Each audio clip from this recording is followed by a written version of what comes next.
She watched the man she loved marry her best friend, and nobody in that room even noticed she was crying.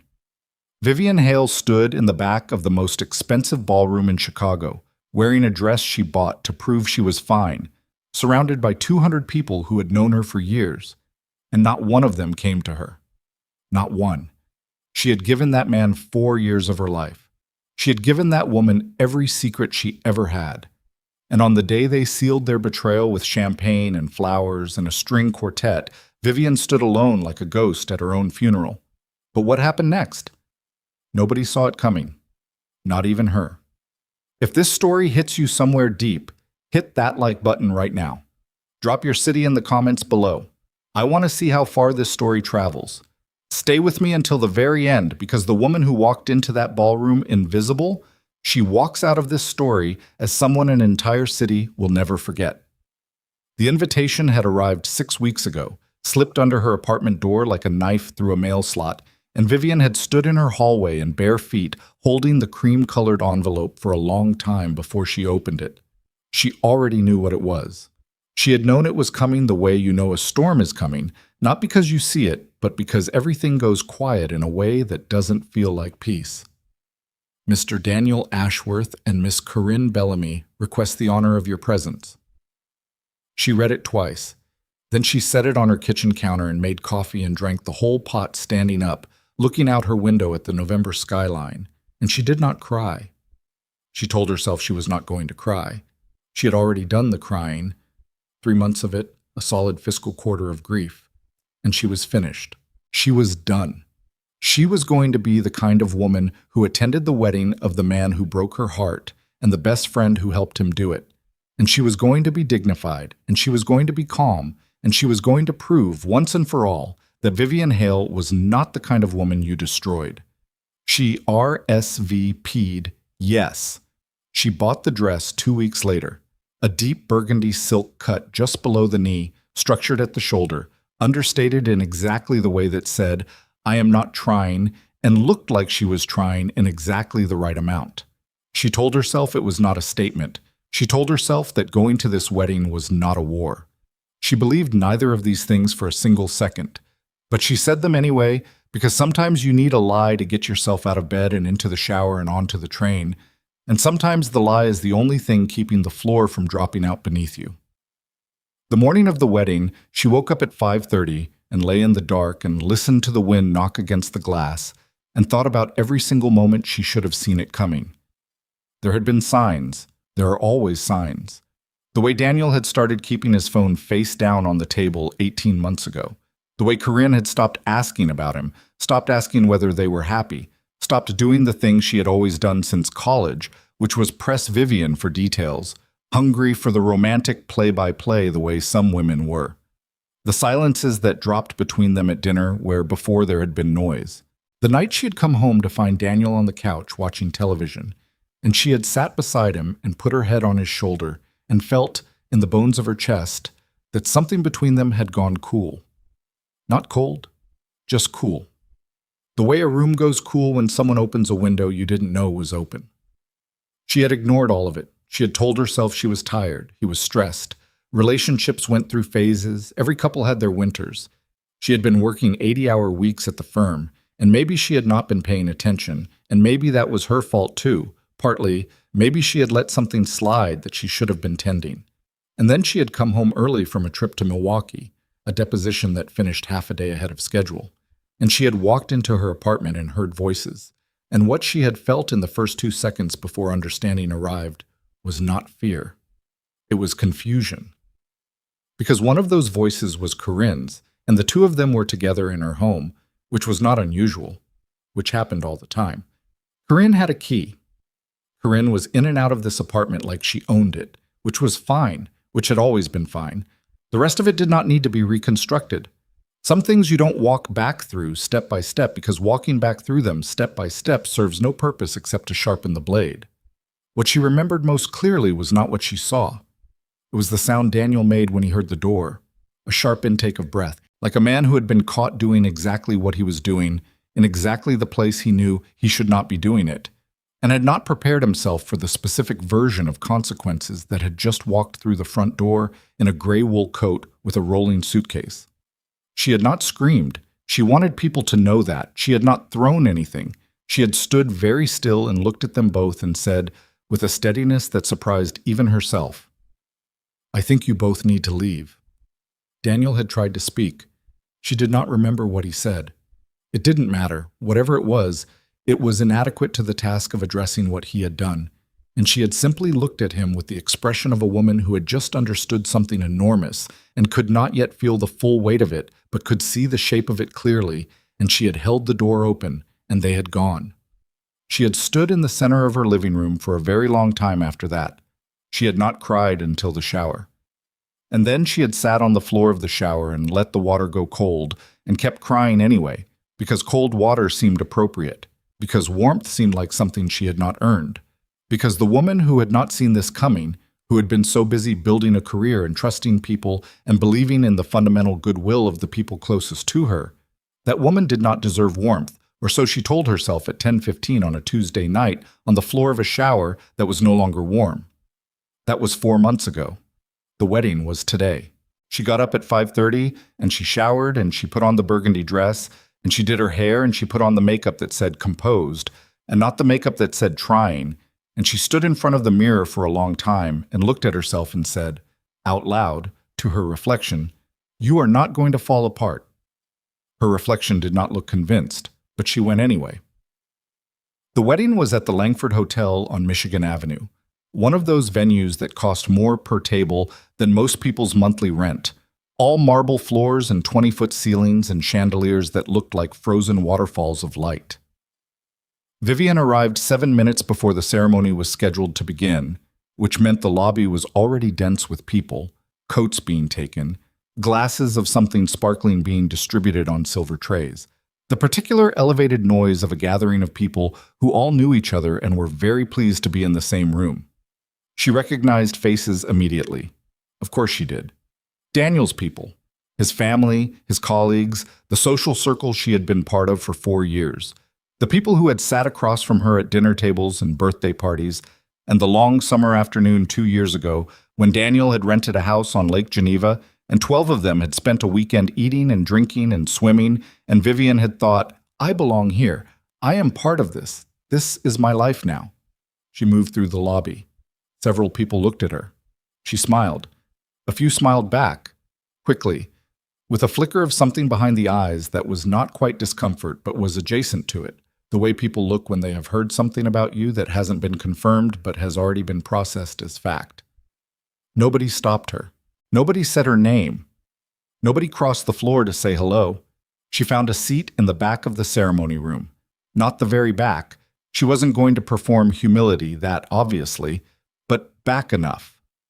A woman named Patricia, who had been to Vivian's apartment for dinner twice, sat 2 rows ahead of her and never turned around. A man named Greg, who had called Vivian his favorite of all of Daniel's girlfriends at a birthday party 18 months ago, stood at the end of her row and looked through her like she was furniture. The ceremony was 37 minutes long. Vivian sat very straight and breathed through her nose and looked at the front of the room where Daniel stood in a charcoal suit with his hands clasped and his jaw set and his expression arranged into something between nerves and triumph. And she thought, I knew him. I knew what he looked like when he was scared. I knew what he looked like when he laughed too hard. I knew how he took his coffee and how he slept and what he said in the dark when the lights were out and he thought no one was paying attention. And none of that knowledge counts for anything. All of it just dissolves into the air, like it was never real. Corinne came down the aisle on her father's arm. She was beautiful. She had always been beautiful, tall and honey blonde and loose-limbed in the way of women who don't carry their tension in their bodies the way Vivian did, who moved through the world like gravity was a suggestion. She wore ivory. Of course she wore ivory. Her veil caught the light, and her smile was enormous, and she looked, at the moment she reached the altar and turned to look at Daniel, like the exact kind of woman a man like Daniel would trade 4 years for. Vivian looked at her for a long time. She felt nothing she had expected to feel. The grief was not hot. It was not sharp. It was a dead weight sitting square in the center of her sternum, familiar now, almost comfortable in its awfulness. The way a bruise becomes so constant, you forget there was ever a time when pressing that spot didn't hurt. When the moment came, the moment when the officiant said the words and Daniel said I do and Corinne said I do, Vivian looked down at her hands in her lap. Her nails were painted a dark burgundy to match the dress. She had done them herself last night, sitting on the bathroom floor because paying someone else to do them had seemed like an extravagance she couldn't justify for an event she shouldn't be attending. The room applauded. She applauded too, briefly with both hands, twice, and then she stopped. She told herself she would go to the cocktail hour. She told herself she would have one drink and speak to 3 people and leave before the dinner. That was the plan. That was achievable. She was a woman who achieved things. She had gotten through law school and passed the bar and made associate at Kellerman and Stone in under 3 years and survived the 4 worst months of her life. And she could get through a cocktail hour. She did not make it to the cocktail hour. The transition from ceremony to reception sent the guests flowing toward the ballroom doors in clusters of warmth and noise. And Vivian moved with them for a moment and then stopped, because standing in the center of that flow was the particular sensation of being a stone in a stream. Everything moving around you, past you, the current of other people's ease and connection and belonging, breaking around her without touching her, without even noticing she was there. She stopped walking. People moved past her. A woman in green laughed at something her companion said. An older couple walked arm in arm. A group of men Vivian recognized from Daniel's firm, men she had sat beside at the company Christmas party, men whose wives she had talked to for whole evenings about children and real estate and where to get good sushi, moved past her in a cluster, and not one of them looked at her, not one of them said her name, not one of them showed any sign that the woman standing in their path was someone they had ever known. She was invisible. Not metaphorically, not in the emotional, hyperbolic way people use the word. She was physically, practically invisible. A woman who had spent 4 years building a life with these people and had been so thoroughly erased from the narrative that she no longer registered as someone who existed in this space. She was furniture. She was a column in the ballroom that the traffic simply moved around without acknowledging. She turned and walked to the coat check. She collected her coat. Charcoal wool, heavy, bought the winter before when she still had reasons to dress for other people's eyes. She put it on in the lobby. The woman behind the coat check counter handed her a ticket stub and smiled the service industry smile that is warm and impersonal and means nothing, and Vivian smiled back and thought, that's the only smile I've gotten tonight that wasn't loaded with something. She walked out the front doors of the Langford Hotel at 7:43 in the evening. The cold hit her like a hand pressed flat against her face. Chicago, November. It was 15 degrees with wind off the lake, and the sidewalk on Michigan Avenue was slick with cold that hadn't quite become ice, and the streetlights were making halos in the damp air, and her breath came out in white clouds that disappeared immediately into the dark. She walked south. She didn't have a destination, she just walked, because standing still was not an option, because standing still meant the thing living in her chest would have nothing to focus on except itself, and she couldn't afford that. Not yet. Not here on a public street in the cold in the dress she had bought to prove she was fine. She walked for 6 blocks before she stopped. She stopped at a corner, Wabash and 8th, under the L tracks, the elevated rail above her a grid of steel and shadow. And she stood there and she finally, after 4 months and 1 ceremony and 377 days of holding it together in elevators and conference rooms and grocery stores and showers, she stopped holding it together. Not loudly, not in a way that made spectacle. She didn't collapse. She didn't make a scene. She stood on the corner with her arms wrapped around herself and her chin dropped toward her chest, and she shook. A deep, full-body tremor that was not cold, not entirely, though it was 20 minutes in 15-degree weather, and she had no gloves. She shook, and her jaw clenched, and her eyes burned, and the tears, when they came quietly. The quiet kind. The kind that come when there's nothing left of the performance you've been maintaining, when every piece of held together collapses simultaneously, and what's left is just the raw center of a person who is completely, utterly alone. She was so tired. That was the thing she had not been able to say out loud to anyone, because there was no one left to say it to. She was exhausted. 4 months of getting up and going to work and performing competence, and moving through the world like a woman who was handling it. 4 months of answering, how are you, with I'm okay. Because what else do you say? Because the truth, the actual truth, which was that she had trusted two people more than she had ever trusted anyone in her adult life. And they had taken that trust and used it to build something secret and grotesque behind the closed doors of her own home. The truth was not a thing you said in hallways and coffee rooms to people who were asking as a courtesy. She was 29 years old and she had nothing. The apartment was a sublet she'd moved into in October, smaller and colder than the old one, and still full of the particular blankness of temporary spaces. No photos on the walls, boxes half unpacked, a kitchen that didn't know her yet.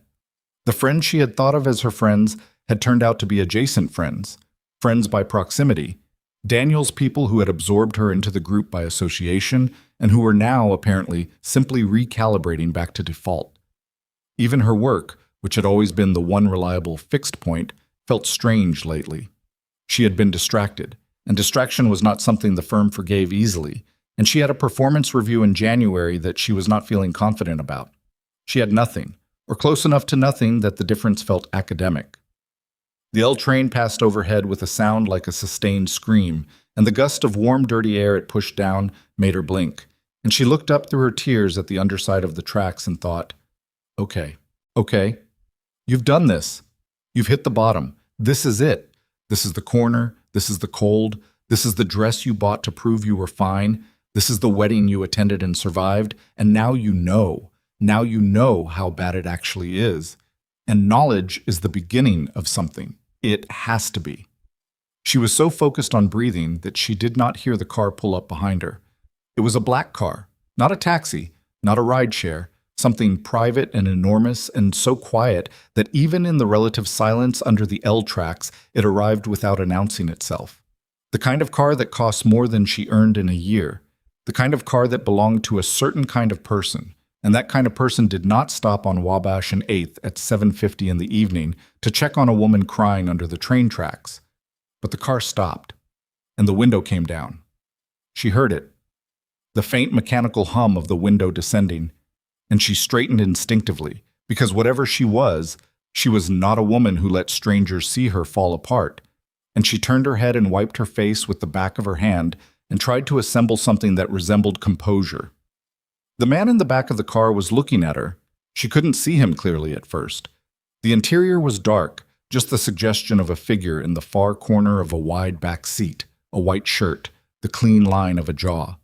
But then the streetlight shifted, or she adjusted, or something changed between them, because suddenly she could see his face, and what she registered first was not handsomeness, though he was that in the stark, almost severe way of men whose faces are built for precision rather than warmth. What she registered was stillness. He was completely, unnervingly still, in the way of men who have learned that stillness is its own kind of authority, that the absence of nervous energy communicates something that movement cannot. He was looking at her with an expression she could not read. Not pity, not the eager intrusion of a man who sees a crying woman and thinks opportunity. Something more contained than either of those things. "You need something?" he said. His voice was low and even, Italian accented just slightly at the edges. Not heavily, not performatively, just enough to tell you that English was the language he chose, rather than the one he was born into. He said, "You need something the way someone says it who is genuinely asking, not as a pleasantry, not as a pickup line, but as an actual inquiry requiring an actual answer." "I'm fine," she said. Her voice came out steadier than she expected. He looked at her for a moment. "You're not," he said. "No," she admitted, "but I will be." Something shifted slightly in his expression. Not a smile exactly, but an acknowledgement. "It's 15 degrees, he said. "You don't have gloves." "I know." "Where are you going?" She opened her mouth to say home and realized she didn't know if that word applied to the cold sublet apartment 12 blocks away where she had no one to call and no one to tell and nothing waiting for her except the particular silence of a space that had not yet decided to accept her. "I don't know," she said. He looked at her for another long moment. Then he opened the car door. "Get in," he said. "I'll take you wherever you need to go." Everything in her said no. Every reasonable instinct, every piece of common sense she had accumulated in 29 years of navigating the world as a woman, said you do not get into a stranger's car on a November street corner, no matter how expensive the car, no matter how calm the voice, no matter how much your chest hurts or how cold your hands are. I don't know you, she said. No, he said simply. That's not an argument for getting in the car. It isn't, he agreed. But you're standing on a street corner in the cold, and you look like someone who spent the last several hours in a room full of people who treated you like you didn't exist, and I'm offering you a warm car and no questions. A pause. That's all. She looked at him. He held the door open and looked back at her without urgency, without pressure, without the leaning forward hunger of a man who needed her to say yes. He simply waited, in the same unnervingly still way he had done everything so far, as though the outcome was genuinely a matter of indifference to him, and he would be equally content to close the window and drive away. She got in the car. The warmth was immediate and disorienting. That particular sensation of stepping from cold so sharp it has become normalized back into heat, where the heat feels almost violent at first, almost too much. She sat in the back seat and tucked her purse in her lap, and did not look at him immediately, just looked forward, letting her hands thaw, feeling the tremor in her jaw subside. Vivian Hale, he said. She turned. He was watching her with the same contained expression. That's your name? He said. Not a question. She felt something tighten in her stomach. How do you know that? I know a great many things about a great many people in this city. He said it without apology and without smugness, just fact. I was at the Langford tonight. Different business, different floor. I saw you in the lobby before the ceremony. She stared at him. I'm not following you, he said, as though reading the question she hadn't yet formed. I was leaving. You were leaving. We ended up on the same street, that's all. She didn't know if she believed that. She also didn't know if it mattered. And you just stopped to check on a crying stranger. I stopped because you looked like someone who had just lost something important, he said, and I have some experience with that. The car had been moving while they talked, she realized. Smoothly, heading north on Michigan, the city sliding past the darkened windows in streaks of light. The driver was a large, silent man behind a partition of smoked glass, and she had the sense that whatever happened in the back of this car, the driver had seen stranger things and would take them to his grave. Adriano Moretti, the man said, as though offering a trade. The name landed in the car between them and sat there. She knew the name. Anyone in Chicago who paid even marginal attention knew that name. It surfaced in certain conversations, attached to certain stories, mentioned in the way that names are mentioned when the people speaking are careful about how they do it. She had heard it at a firm dinner 8 months ago from a senior partner who had said it quietly to the man beside him and then looked around the table with the expression of someone who had spoken louder than intended. She had heard it from Daniel once, in a different context. Daniel had mentioned a building, a development deal, a name attached to the kind of money that didn't come with a clean origin story. She knew what Adriano Moretti was, or what people said he was, what the city said about him in the careful, half-stated way cities speak about men like that. You know who I am, he said. He was watching her face. I know what people say. People say many things. He held her gaze. Some of them are true. She should get out of the car. She was aware of that with perfect clarity. The rational part of her, the law school part, the part that had processed facts for a living, was generating a very clean and logical argument for stopping this car and getting out on the next block and going home and spending the rest of the night with a glass of wine and the methodical construction of a life that did not include black cars with dark windows and men named Adriano Moretti. She did not get out of the car. Why are you still talking to me? She asked. Because I find you interesting, he said. You don't know me. I know you went to that wedding, he said. I know you sat through the whole ceremony.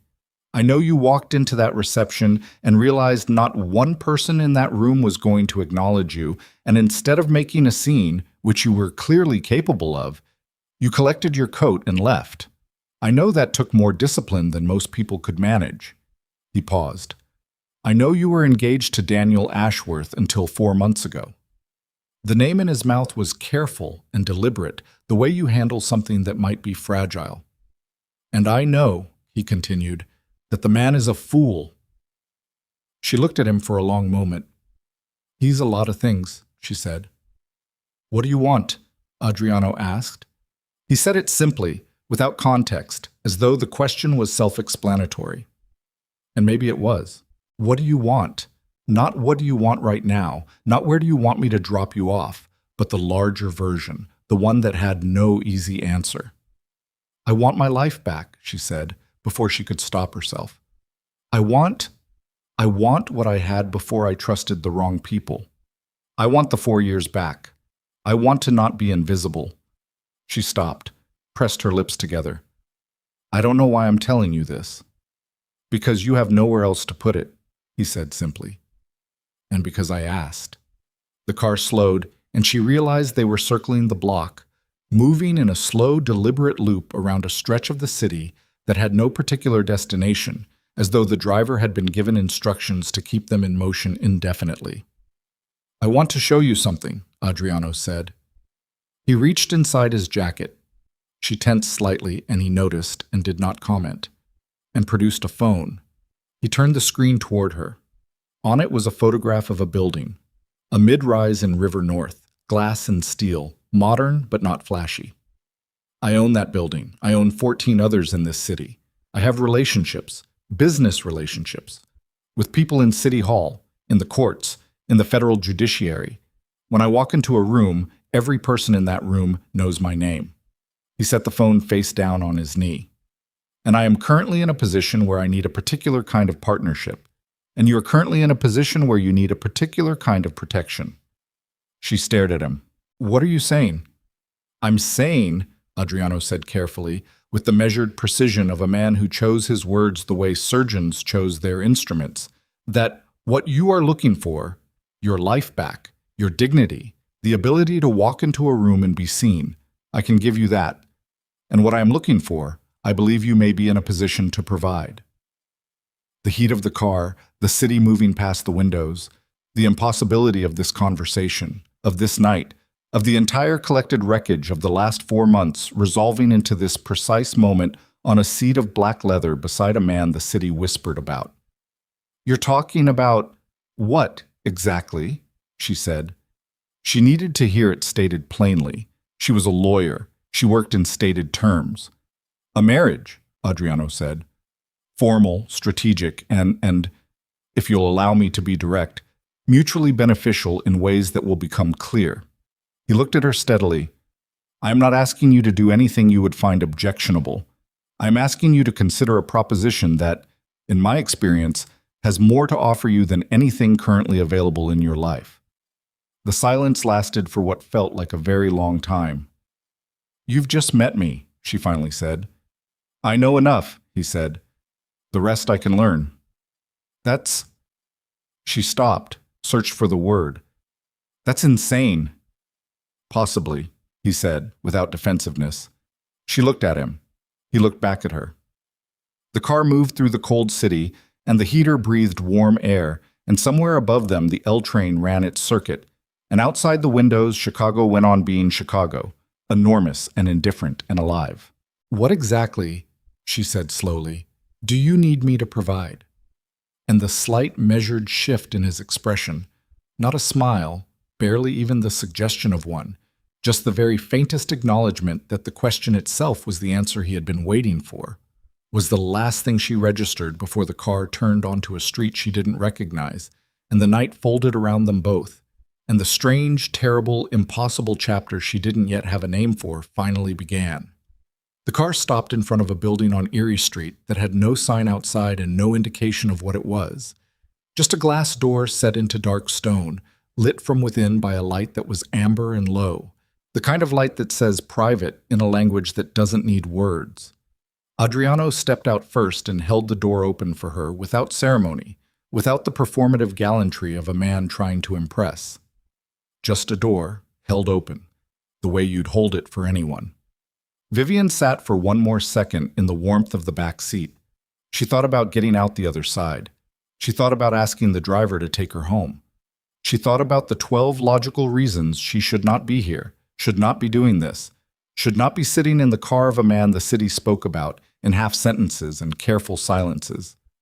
Then she thought about the cocktail hour happening right now at the Langford, about Greg from Daniel's firm, who had looked through her like glass, about the 200 people who had spent 4 years eating her food and drinking her wine and borrowing her Netflix password, and who had, in the span of one November evening, collectively and without apparent effort, erased her from the record.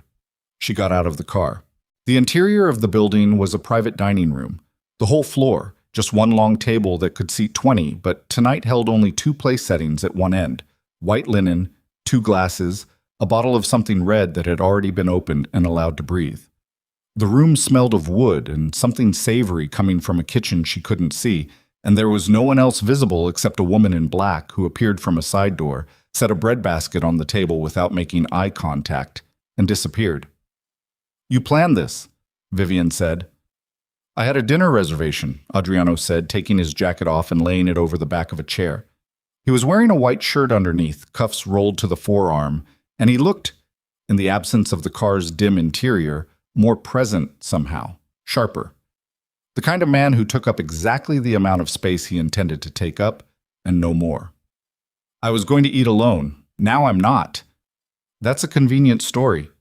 "It's the true one." He gestured to the chair across from his. "Sit. You haven't eaten." She almost argued. She was not hungry. She had been too wound up to eat since 10 this morning. But her body betrayed her immediately when she sat down and the smell of bread hit her, and her stomach clenched with the particular sharp ache of a person who has been running on adrenaline and grief for 8 hours and is now, without the motion to sustain it, crashing hard. She took a piece of bread. She didn't comment on it. He didn't comment on her taking it. For a moment, neither of them spoke. He poured wine, hers first, then his, and she watched his hands do it. He had the hands of a man who had worked with them at some point in his life. Not soft. A thin scar along the outside of his left palm that had healed clean but left its record. She noticed things like that. She had always noticed things like that. It was the part of her brain that made her good at depositions, the gathering of small data, the assembly of detail into picture. "Tell me what you need," Adriano said. She set down the bread. "I need you to explain what you actually meant in the car. Because if you're suggesting what I think you're suggesting, I need it said clearly. I don't do implication. I'm a lawyer. I work in explicit terms." "A contract marriage," he said. No preamble. "Legal, documented, and public. You would carry my name. You would appear with me at functions I designate. You would have access to accounts I specify for personal and professional expenses. In return," he paused, picked up his wine glass and held it but didn't drink. "I need a woman who is intelligent, composed under pressure, and capable of conducting herself in rooms where a great deal is at stake. My current situation requires a visible domestic stability that I do not naturally possess." "Why?" "Because I'm under scrutiny," he said. The words were flat, not confessional, not dramatic, just information. Federal scrutiny, business scrutiny, the kind that makes certain partners nervous. A man of my position, unmarried, with the history I carry, it raises questions. It gives people permission to assume the worst. A pause. A wife changes the optics, a wife who is educated, professional, and, if you'll permit me, visibly someone who made a considered choice to be here rather than someone who was acquired, that changes the conversation. Vivian looked at him for a long time. "You want me to be a prop," she said. "I want you to be a partner," he corrected without heat. "There's a difference." "Tell me the difference." "A prop does what she's told and thinks nothing. A partner is someone whose judgment I actually value." He held her gaze steadily. "I have seen how you conduct yourself under extraordinary pressure. Tonight, in that lobby. The decision you made to leave rather than make a scene was not weakness. It was calculation. You assessed the room, you assessed the cost, and you made the right call. That is a particular kind of intelligence. A beat. I need that intelligence accessible to me." She breathed through her nose. The candle on the table moved in some invisible current of air, and the light shifted across his face, and she thought, I should find this easier to dismiss. A man I don't know, in a room I've never been in, proposing something that would constitute the most impulsive decision of my adult life. I should be standing up right now. What do I actually get out of this? She said. Protection, he said. My name is protection in this city in ways that a law degree is not. It means the people who dismissed you tonight, the ones who looked past you, the ones who treated you like you'd already been edited out of the story, they will never do that again. Not to you, not once. He set down the wine glass. I can give you that immediately. As soon as you walk into a room with me, the calculation changes for every single person in it. She was quiet. I can also provide financial independence sufficient for you to establish your own practice, he continued. Not a favor. A loan, documented with terms you specify, so that you owe me nothing except the terms of our arrangement and retain full autonomy over your professional life. You've thought about this, she said. I think about everything. When did you start thinking about this? Because you just met me 40 minutes ago. Something shifted in his expression, the first crack, slight and brief, in the composure. I became aware of you sometime before tonight, he said carefully. She felt her spine straighten. Define, became aware of. He met her eyes without flinching. Daniel Ashworth has business interests that intersect with certain concerns of mine. 3 months ago, in the course of reviewing those interests, your name came up, your situation. He paused. What was done to you? The warmth of the room suddenly felt insufficient. You've been watching me, she said. It came out quiet, which was worse than if it had come out loud. No, he said. I became informed of your existence. There is a difference between surveillance and information. He held her gaze. I want to be honest with you because I'm asking you to trust me, and trust built on a lie has the structural integrity of wet paper. So, the truth is that I knew your name before tonight. I knew what happened. When I saw you in that lobby, I made a decision. To do what exactly? To see if you were someone I thought you were, he said, based on what I knew. Vivian pushed back from the table slightly, not standing up, just creating distance, the gesture of a woman buying herself time to think inside a body that was reacting before her brain had finished processing. What did you think I was? She asked. Someone who had been underestimated, he said simply, by people who should have known better. And in my experience, that particular category of person, the one who has been written off by people who thought they could afford to, is the most dangerous kind. He let that sit. I mean dangerous in the best possible way. She looked at him. He looked back. The woman in black appeared again from the side door with 2 plates and set them down without noise and withdrew, and the food sat between them on the white tablecloth, and neither of them reached for it. I need conditions, Vivian said. He waited. My professional decisions are mine. You don't interfere with my work, my cases, my clients, ever. Agreed. I need my own space in whatever arrangement this entails. This isn't... She stopped, steadied herself. This is a business arrangement. Understood.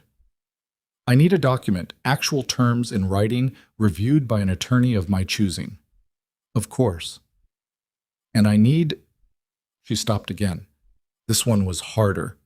I need to know what I'm actually walking into, what you actually are, what this world actually looks like, because I'm not going to stand next to something I don't understand and pretend it's fine. He was quiet for a moment, then, that is a reasonable thing to ask, and I will answer it, but not tonight. At her expression, he added, not because I'm hiding it, because it requires more than one conversation and more than one night, and I'd rather you make this decision with the information available right now, which is already significant, rather than overwhelm it. A pause. You can walk away after tonight. You can walk away after any conversation we have. That option does not expire until you say it does. She picked up her fork, set it down again. Why me? She said. Not a question anymore, really. More like something she was saying to the room. Out of everyone in this city, you could have chosen for something like this. Because you already know what it costs to trust the wrong people, he said, which means you won't do it carelessly, and because you're angry. He said it plainly, without judgment. Not the messy kind, the cold kind, the kind that sits in a person and makes them precise. He finally picked up his own fork. That's useful to me. And I think, if you're honest with yourself, it's something you're looking for a use for. She ate. He ate. The candle moved. Outside, Chicago went on without them. She said yes to dinner. She didn't say yes to anything else that night.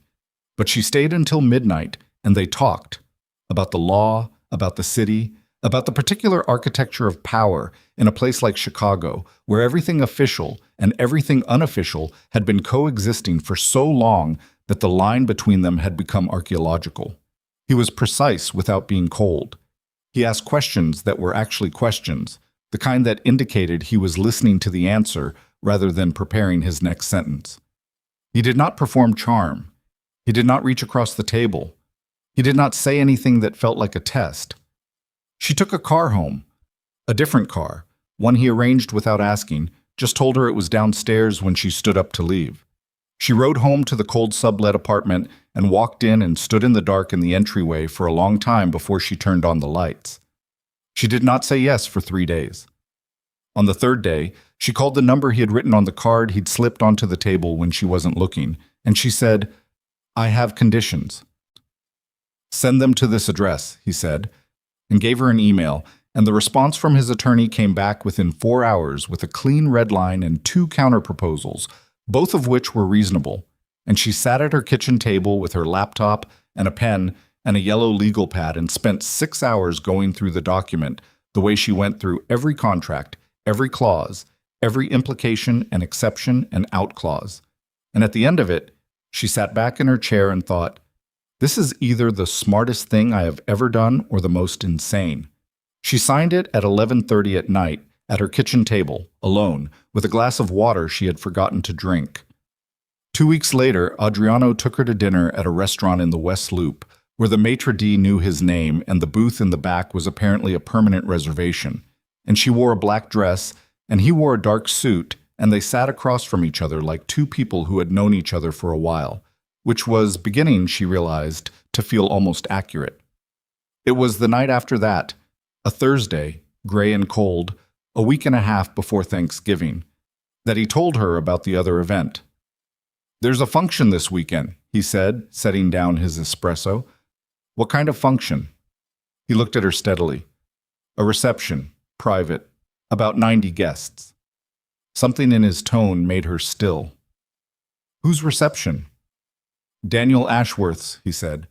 "He and his wife are hosting a dinner at the Palmer House on Saturday, a celebration of the marriage." He held her gaze. "Several of my business associates will be in attendance. I would have been invited regardless. I intend to go." A pause. "I would like you to come with me." The room went very quiet in the way rooms go quiet when what is happening in them has outgrown the space. "You're asking me to walk into a party hosted by my ex-fiancé and the woman he left me for," she said, each word placed with care. "On your arm." "Yes," he said. She looked down at the table, then up at him. "Why this one?" she said. "You have other functions. You said so." "I do," he agreed. "But this one serves a particular purpose. My presence at Daniel Ashworth's event with you sends a message to certain people in that room about where alliances currently stand. It is strategically significant." He paused. "I won't pretend otherwise. I told you I would be honest." "And for me?" she said. "What's the pitch for me in terms of why I should walk into that specific room?" He said nothing for a moment. "Because they made you invisible," he said quietly, "and I think you deserve to walk back into that room as someone they cannot pretend not to see." Her jaw was tight. She could feel it, the clench she got when something hit her harder than she wanted it to. "That's a terrible reason to do something," she said. "It is," he agreed. "It's also an honest one." She looked at him across the table, the espresso cups, the white cloth, the amber light of a room that had absorbed 1,000 conversations like this one and would absorb 1,000 more. "I need a week," she said. "You have until Friday," he said. She called him on Thursday. Saturday evening arrived gray and bitter, and Vivian stood in front of the mirror in the bedroom of the apartment on Erie Street, Adriano's building, a separate unit 2 floors below his, which was part of the arrangement in which she had moved into with 4 suitcases, and the feeling of a woman crossing a border she couldn't see clearly. And she looked at herself in the cream-colored dress she had chosen with deliberate intent. Not burgundy this time. Cream, the color of the wedding invitation. She had chosen it consciously, and she was not going to pretend she hadn't. The car was downstairs at 7. Adriano was already in it when she got in, and he looked at her dress for exactly 1 second before he said, "You look formidable." "That was the idea," she said. He almost smiled. The Palmer house was everything the Langford had been, marble and chandeliers, and the particular compressed humidity of expensive rooms full of people in expensive clothes. But this time Vivian did not walk in through the lobby alone. Did not collect her coat ticket with a service industry smile as her only human acknowledgement. This time she walked through the front door of the Palmer house on the arm of Adriano Moretti, and what happened in that lobby happened so fast she almost didn't see it. Just a ripple, starting at the door and moving outward through the clusters of people in the way a stone moves water, the information passing from person to person in glances and quick turns of the head. The maitre d' at the reception desk straightened physically when he saw Adriano. Not a bow, nothing servile, just the involuntary adjustment of a man who has encountered something that registers as significant. "Mr. Moretti," he said. "Of course, right this way." They were escorted past the line, past the groups of people waiting to have their names checked. Vivian kept her eyes forward and her hand light on Adriano's arm, and her chin at a height that communicated nothing except that she had every right to be exactly where she was. They entered the reception room. The noise of the room did not stop. It was too large for that, too full of too many conversations. But something happened to it, a modulation, a subtle shift in the frequency, as though the room had taken a breath it hadn't let out yet. Vivian saw Daniel before Daniel saw her. He was standing near the bar with 3 men she recognized from his firm, holding a glass of something amber, laughing at whatever one of them had just said. He looked well. She noted this with the clinical detachment she had been practicing for weeks. The way you describe a weather system. He looked well. He had a new watch. He was at ease in a way that said a man who had gotten exactly what he wanted and was not currently troubled by how he got it. Then one of the men at the bar looked past Daniel's shoulder. His face changed first. A small collapse of expression. Not dramatic. Just the subtle rearrangement of a person who has registered something unexpected. Daniel noticed the change and turned. He saw her. And then, a half-second later, he registered who was standing beside her. Something moved through Daniel Ashworth's face that Vivian filed very carefully in the back of her mind for later examination. It was not simple surprise. It was a specific, layered thing. The surprise first, then the rapid recalculation.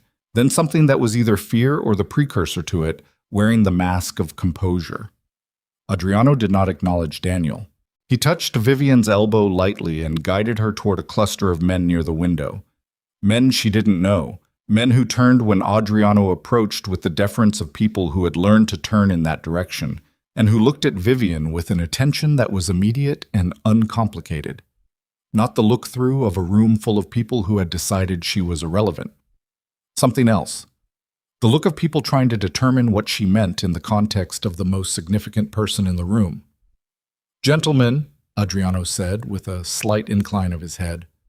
"My wife." She had known he would say it. They had discussed the language. It was in the terms. Public acknowledgement as spouse, consistent and unambiguous. She had known. It still moved through her like a current. The men introduced themselves. She gave her name, Vivian Moretti, and the name felt like something she was still learning the weight of, like a coat that fit but was heavier than you expected. And she shook hands and spoke and smiled at the right moments, and behind every word she was aware, with a kind of peripheral alertness she hadn't known she possessed, of the movement of the room around her. Corinne found her 40 minutes later. Not found, arrived at. It was deliberate, the way Corinne moved through the room toward where Vivian stood, the specific directness of a woman who has been watching someone from across a room and has made a decision.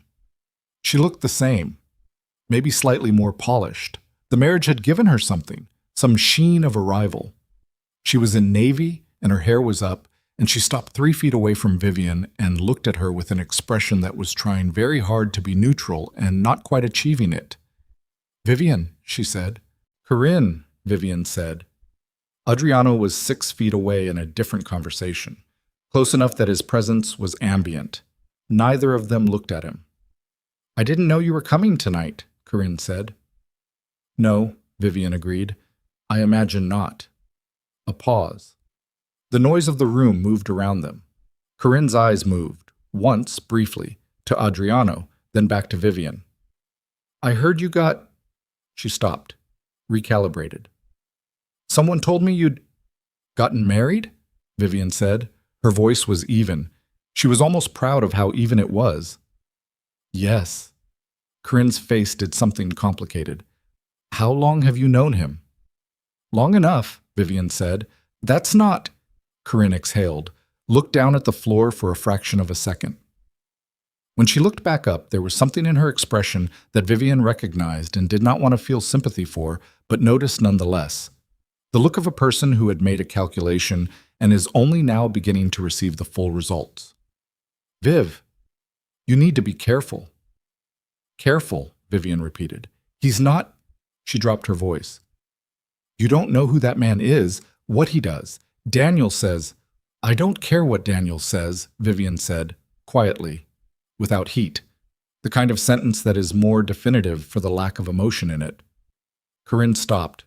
The two women looked at each other across 3 feet of Palmer House carpet, and somewhere in the middle of that look was the entire wreckage of a 12-year friendship, college dorms and bad apartments, and late nights and borrowed clothes, and the slow accumulation of trust that gets handed over piece by piece until one day you turn around and realize you gave it all away, and the person holding it decided to spend it on something that had nothing to do with you. "I'm not angry at you," Vivian said. She meant it, which surprised her. "I was. I'm not anymore, but I have nothing to say to you tonight." A pause. "Or possibly ever. I haven't decided." Corinne's jaw tightened. Her eyes were bright in a way that might have been the beginning of something, and Vivian watched it and felt a clean, almost surgical absence of the grief she had expected to feel. What she felt instead was tiredness, not the bone-deep exhaustion of loss, but something quieter, the tiredness of a weight set down. She turned away from Corinne and found herself almost face-to-face with Daniel. He had crossed the room. She didn't know when. She had been focused on Corinne, and he had moved through the crowd, and now he was standing 3 feet to her left, and his face was arranged into something that was trying to look composed, and was not. "Vivian," he said. She looked at him. Everything she had imagined saying, in the months of bad sleep and imagined conversations, all of it dissolved in the actual presence of the actual man, and what she was left with was simply the fact of him, shorter in memory than in person, familiar in ways that felt strange now, like a room you lived in for years that someone else has rearranged. "Daniel," she said. "I didn't—" He glanced past her to where Adriano stood. His voice was low and tight. "What are you doing?" "I'm attending a party," she said. "With him." It wasn't a question. It was an accusation wearing a question's clothing. "With my husband," she said. The word landed on Daniel Ashworth's face like something physical. His jaw moved. His eyes went to Adriano again, but longer this time, the look of a man doing a rapid and not entirely comfortable calculation, and then back to her. And in the back of his eyes, behind the composure and the new watch confidence and the ease of a man who had gotten what he wanted, she saw it. Something she had not expected. Not jealousy exactly. Something older and less clean than jealousy. Fear. "You don't know what you've done," he said, very quietly. "Tell me," she said, with the same quietness. His mouth closed, opened, closed again. "Some other time," she said, and moved past him. Adriano was beside her a moment later, with the quiet arrival of a man who had been monitoring the distance between them without appearing to. "You're okay," he said. It was not a question. "Yes," she said. They stayed another 40 minutes. They spoke to people she didn't know. They drank 1 drink apiece, and then Adriano touched her elbow and said simply, "Ready?" And she said yes, and they walked out of the Palmer house together through the same lobby they had entered, and the ripple happened again. The heads turning, the recalibrations, the swift and involuntary attention of a room that has learned to track certain people the way animals track weather. In the car, going home, she sat beside him in the dark, and her hands were very still in her lap. "What did Daniel mean?" she said, "when he said I didn't know what I'd done?" Adriano was quiet for a moment. "How much do you want to know?" he said. "All of it," she said. He looked at her in the dark of the car. The city moved past the windows. His expression, in the ambient light, was the expression of a man arriving at a decision he had been postponing and has now, for reasons outside his control, run out of time to postpone. "There's something you need to understand about Daniel Ashworth's family," he said, "and about what they've been doing for the last several years, and about why, 3 weeks from now, a certain federal investigation is going to become very, very public." He held her gaze. "And about why your name, your connection to that family, however it ended, is going to matter in ways that have nothing to do with a wedding or a broken engagement." She felt the floor shift beneath her. Not literally. The particular shift of a person realizing that the story they thought they were living in, the story of love and betrayal and dignity and rebuilding, was actually a smaller story nested inside a much larger and much darker one. "Tell me," she said. And the car moved through the city, and Adriano began to speak, and with every sentence the shape of the last 4 months rearranged itself into something she had not seen coming and could not now unsee. And somewhere across Chicago in the Palmer House ballroom, Daniel Ashworth was standing at his own reception with the expression of a man who had just watched the last exit close behind him. He talked for 40 minutes. Vivian sat in the back of the car and did not interrupt him once. This was not because she had nothing to say. It was because every time she felt the impulse to speak, the next sentence out of his mouth made the previous sentence feel small, and she understood, within the first 5 minutes, that she needed to hear all of it before she could process any of it, and that processing it in pieces would be like trying to understand a building by examining one brick at a time.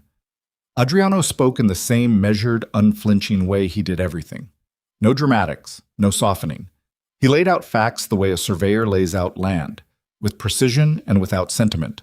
The Ashworth family had been under federal investigation for 22 months. The investigation was not about Daniel. Daniel was, in the nomenclature of federal prosecutors, a secondary figure, complicit but not central, a man who had benefited from the architecture of fraud without being the architect. The central figure was Gerald Bellamy, Corinne's father, a man who had spent 30 years building a real estate development empire in Chicago and Indianapolis that was, on its visible surface, exactly what it appeared to be: commercial property, residential towers, a charitable foundation that put his name on hospital wings and university lecture halls, and was, beneath that surface, an extraordinarily sophisticated mechanism for laundering money from 3 separate criminal enterprises operating across the Midwest. Daniel Ashworth's family law firm had provided legal cover for the transactions for 11 years. The engagement, Daniel's engagement to Vivian, had been a problem. She heard that part and something in her chest contracted hard and fast, the way a muscle cramps. "A problem," she repeated, the first word she had said in 40 minutes. "You were a liability," Adriano said. Not unkindly, but directly. "You're a lawyer. You're intelligent. You were going to become his wife, which meant you were going to become proximate to his finances, his professional decisions, his family. A woman like you, living inside that household, asking the questions you would eventually ask, noticing the things you would eventually notice." He paused. "Gerald Bellamy's assessment, according to information I have access to, was that you represented an unacceptable risk to the operation within 18 months of a marriage." The car moved through the dark. "So they got rid of me," she said. "Corinne was already involved with Daniel by then," Adriano said. "The relationship predated the decision to end your engagement by approximately 8 months, but the decision to act on it, to make it visible, to force the break, that timeline was accelerated. Gerald wanted Daniel bound to the family before the federal pressure intensified.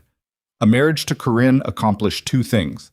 It removed you from proximity to their operation, and it gave Daniel a reason to keep his mouth shut that was personal rather than merely financial. Vivian looked out the window. Chicago at night. The lake invisible in the dark but present anyway.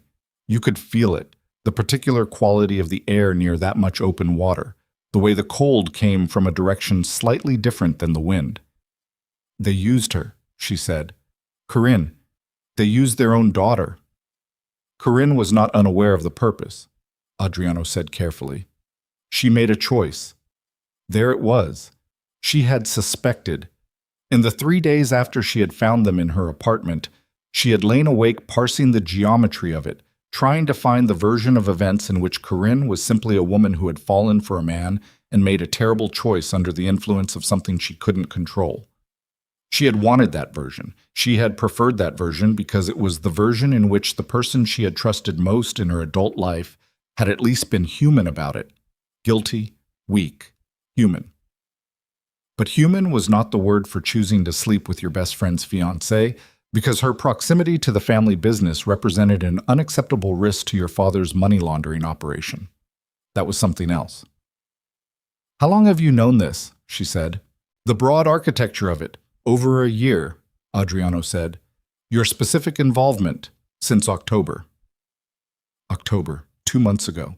A month after she had signed the lease on the cold sublet apartment and was still sleeping badly and eating poorly and performing competence at work on 3 hours of sleep.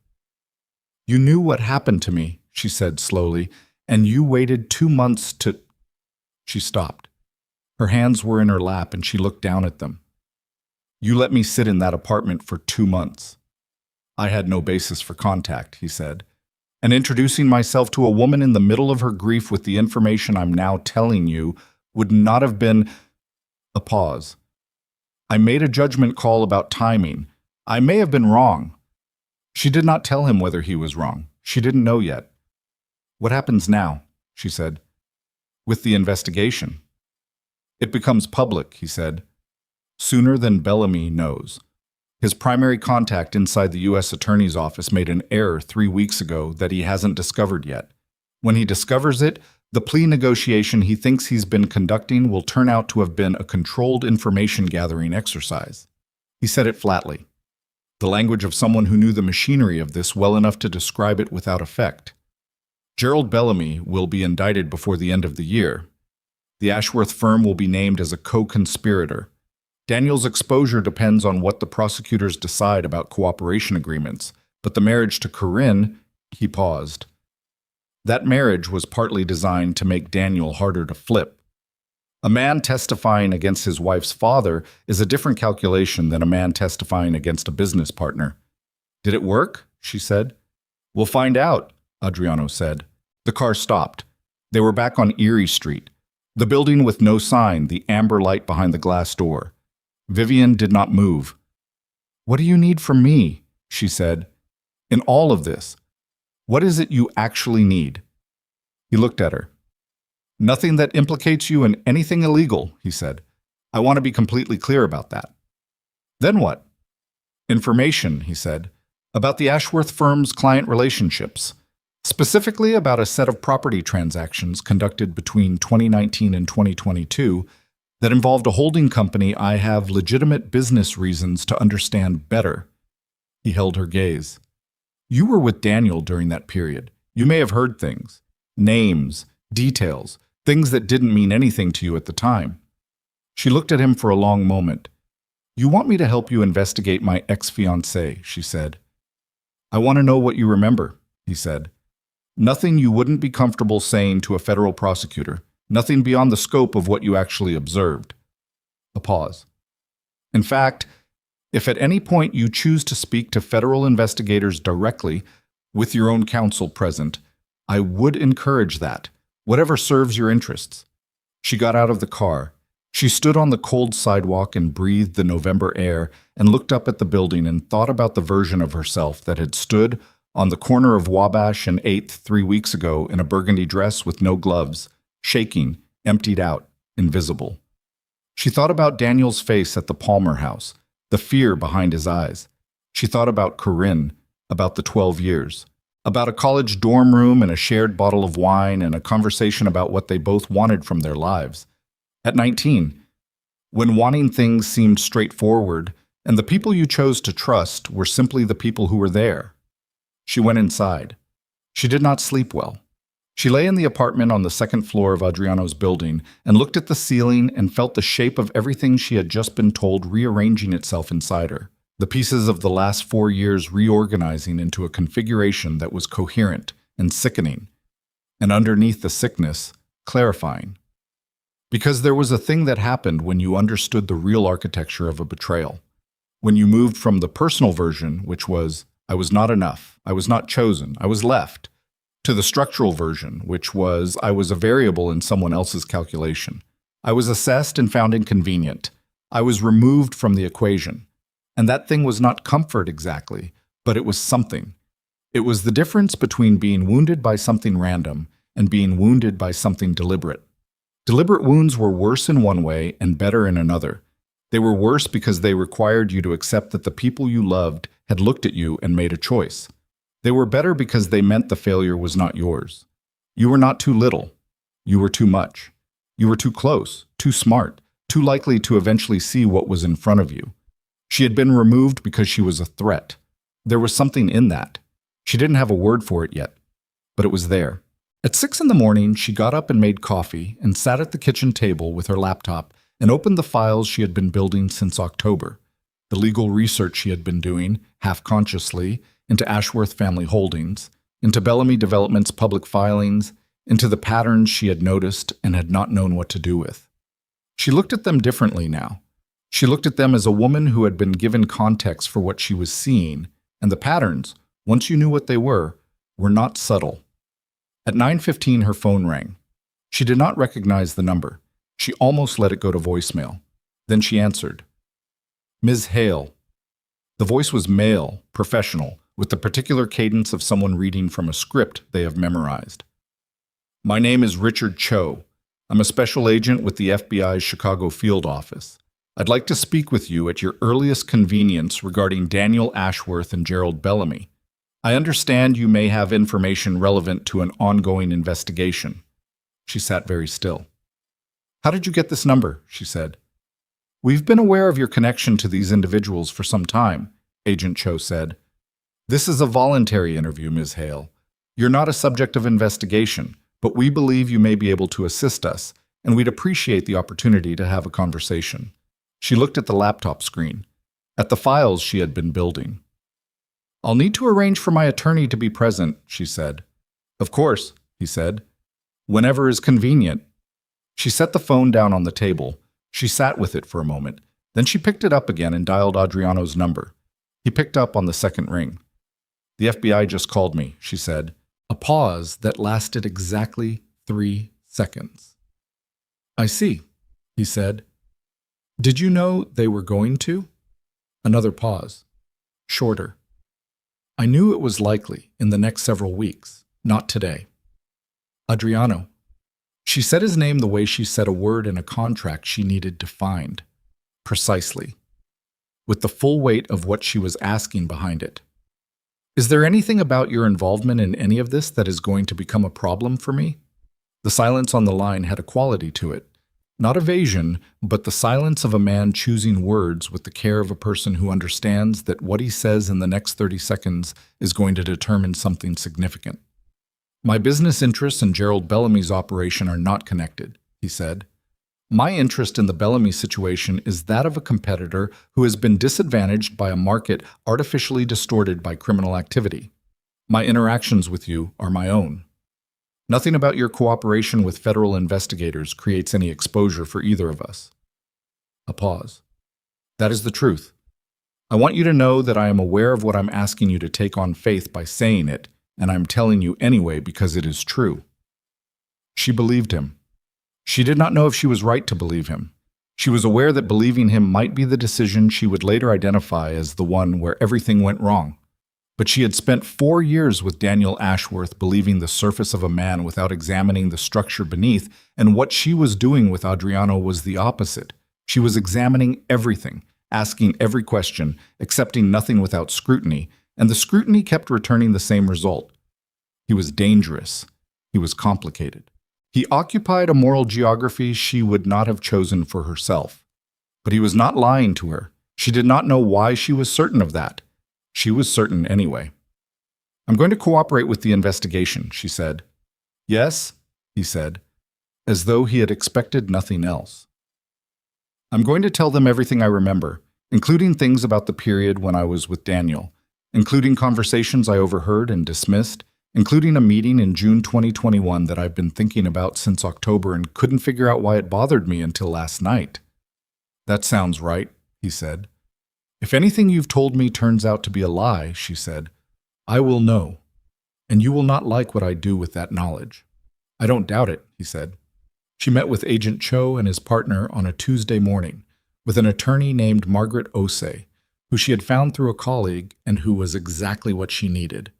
Sharp, skeptical, and willing to tell the FBI to slow down when they were moving too fast. The meeting lasted 4 hours. She told them about the June 2021 dinner, about the names she had heard, about a phone call she had accidentally partially overheard when Daniel had stepped out of the room and had not stepped far enough, about the holding company name she had seen on a document on Daniel's desk in their apartment and had not thought about until Adriano had told her what he told her in the car. She told them everything she knew, everything she actually knew, nothing embellished, nothing extrapolated, nothing beyond the clean, hard fact of what she had seen and heard. When she left the federal building on Dearborn Street, she stood on the sidewalk in the gray December air and felt, not relief exactly, more like the sensation of having done something that aligned with what she actually was, rather than what circumstances had made her. She was a lawyer. She worked in facts and evidence and the documented truth of what had occurred. This was her language. This was the instrument she knew how to use. She was walking to her car when her phone rang again. "Daniel." She stopped on the sidewalk. People moved past her. She looked at his name on the screen. She answered. "You just left the federal building on Dearborn." His voice was different than it had been at the Palmer house. Thinner, the composure stripped off it. "Yes," she said. "What did you tell them?" "Everything I remember," she said. "Vivian." He said her name like a hand closing on something. "You don't understand what you've just—" "Tell me what I don't understand," she said. "Tell me about the June 2021 dinner. Tell me about the holding company that Gerald Bellamy had you structure through the firm in 2020. Tell me about the phone call you made from our apartment on a Sunday morning when you thought I was still in the shower." She paused. "Tell me something I don't know, Daniel. Because right now the only thing I don't understand is how you looked at me every single day for 4 years and thought I wasn't paying attention." The line was silent. "You're going to hurt a lot of people," he said.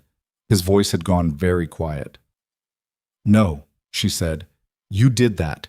You and Gerald Bellamy and the firm and every person who made a decision in that operation over the last decade. You built something on a foundation that was always going to fail, and the only question was what was going to be standing near it when it went." She paused. "I'm not standing near it anymore." "Corinne," he started, "is your problem now," she said, "genuinely and completely." She hung up. She stood on the sidewalk and breathed. The air was cold and clean and tasted of the lake. Her hands were shaking, not from cold. She walked to her car. The next 10 days moved strangely, dense with activity and yet with a quality of suspension to them, like the specific atmosphere of a period between when a thing is set in motion and when it arrives. She met twice more with Agent Cho. She spoke daily with Margaret Osei, who had taken the case on retainer and who told her, at the end of their second week together, that she was the clearest and most useful witness the prosecutor's office had spoken to in the course of this investigation, which was not a compliment about her character so much as a statement about the reliability of her observation and recall. She was good at this. She had always been good at this. She had just never had occasion to use it this way. On a Thursday evening in the second week of December, she came home to the apartment on Erie Street to find Adriano in the lobby. Not waiting for her, just arriving from somewhere else, coincidence or not, and they rode the elevator together in a silence that was companionable in a way she had not expected silence with him to be. At her floor, the elevator stopped and the doors opened and she stepped out and then turned. "Thank you," she said. He looked at her. For what specifically? For telling me the truth, she said. In the car. You could have given me a version of it, something partial. You didn't. He held her gaze for a moment. No use for partial truths, he said simply. She nodded. The elevator doors began to close. Adriano, she said. They stopped. The things I'm doing now, she said. The cooperation, the investigation. Is this going to put you in a difficult position, professionally? He looked at her with the same stillness he always had, and in it she could see something she had been seeing more frequently in recent weeks. Not warmth exactly, not the uncomplicated warmth of straightforward people, but something adjacent to it, something that had chosen her as its direction. My position, he said, is considerably improved by the current situation. A pause. What happens to Gerald Bellamy's empire is very good for certain business interests of mine that have been operating at a disadvantage for several years. He held her gaze. And what happens to you as a result of your choices in the next several weeks is something I find myself... He stopped. A rare thing, Adriano stopping mid-sentence. Something I am paying close attention to. The doors closed. She stood in the hallway and listened to the elevator descend. The following Sunday morning at 9:47, Vivian's phone rang with a number she recognized as Margaret Osai's direct line. Turn on the news, Margaret said. She turned it on. The banner running across the bottom of the screen said, Chicago developer Gerald Bellamy arrested. Federal indictment. Multiple counts of fraud and money laundering. The footage showed the front entrance of a hotel ballroom. She recognized it immediately, with a lurch of something that was not quite nausea. The Palmer House. The same room where she had stood with Adriano 3 weeks ago and watched Daniel's face rearrange itself around something that looked like fear. The same room where she had stood in front of Corinne and felt the weight go down. Gerald Bellamy was being escorted through the front doors of the Palmer House by 2 federal agents. He was in evening clothes. Whatever event had been happening, they had timed it deliberately, the way prosecutors sometimes did when the optics served the message. His face was controlled in the way of a man who has been preparing for this moment and finds the reality of it worse than the preparation. Behind him, visible in the doorframe before the camera angle changed, she could see the edge of a crowd. The scattering of an event interrupted, people in formal clothes standing with the blank collective expression of a room that has just had the floor pulled out. She found out later that Daniel had been in that room. She found out that he had watched his father-in-law walk out in handcuffs in front of 300 people, and that Corinne had been standing beside him when it happened, and that the 2 of them had not spoken for the remainder of the night. She stood in the apartment and watched the news for a long time. At some point, she became aware that what she was feeling was not satisfaction. It was something more complicated. The strange, directionless weight of a consequence arriving after you have already accepted it in theory, and finding that the arrival is both exactly what you expected and nothing like what you expected. Her phone rang again. Unknown number. She answered because she was answering everything now, because the period of screening calls and protecting herself from surprises was over. Surprises were arriving whether she screened them or not. Miss Hale, a woman's voice, older, deliberate, with an accent that placed her somewhere in northern Italy the way Adriano's edges placed him. My name is Elena Moretti. I am Adriano's mother. A pause that had the quality of someone who pauses intentionally rather than from uncertainty. I understand you are living in my son's building and carrying my family's name. Vivian felt the ground shift again. Yes, she said. I would like to meet you, Elena Moretti said. At your earliest convenience. I think it is past time. And in the way she said it, the precision, the absence of warmth that was not hostility, but something more like the suspension of judgment until evidence arrived. Vivian understood that the part of this she had not accounted for, the part she had not seen in the contract or in the car or in any of the conversations on candlelit tables in private rooms, was this. That walking into Adriano Moretti's world meant walking into everything his world contained, and the woman on the other end of this phone was the part of it that was going to be the hardest, most uncontrollable, and most consequential thing she had yet faced. Elena Moretti lived in a house in Lincoln Park that did not look like what it was. From the street, it was simply a three-story brownstone with an iron fence and a small garden that had been put to bed for winter. Bare stems, dark earth, nothing showing.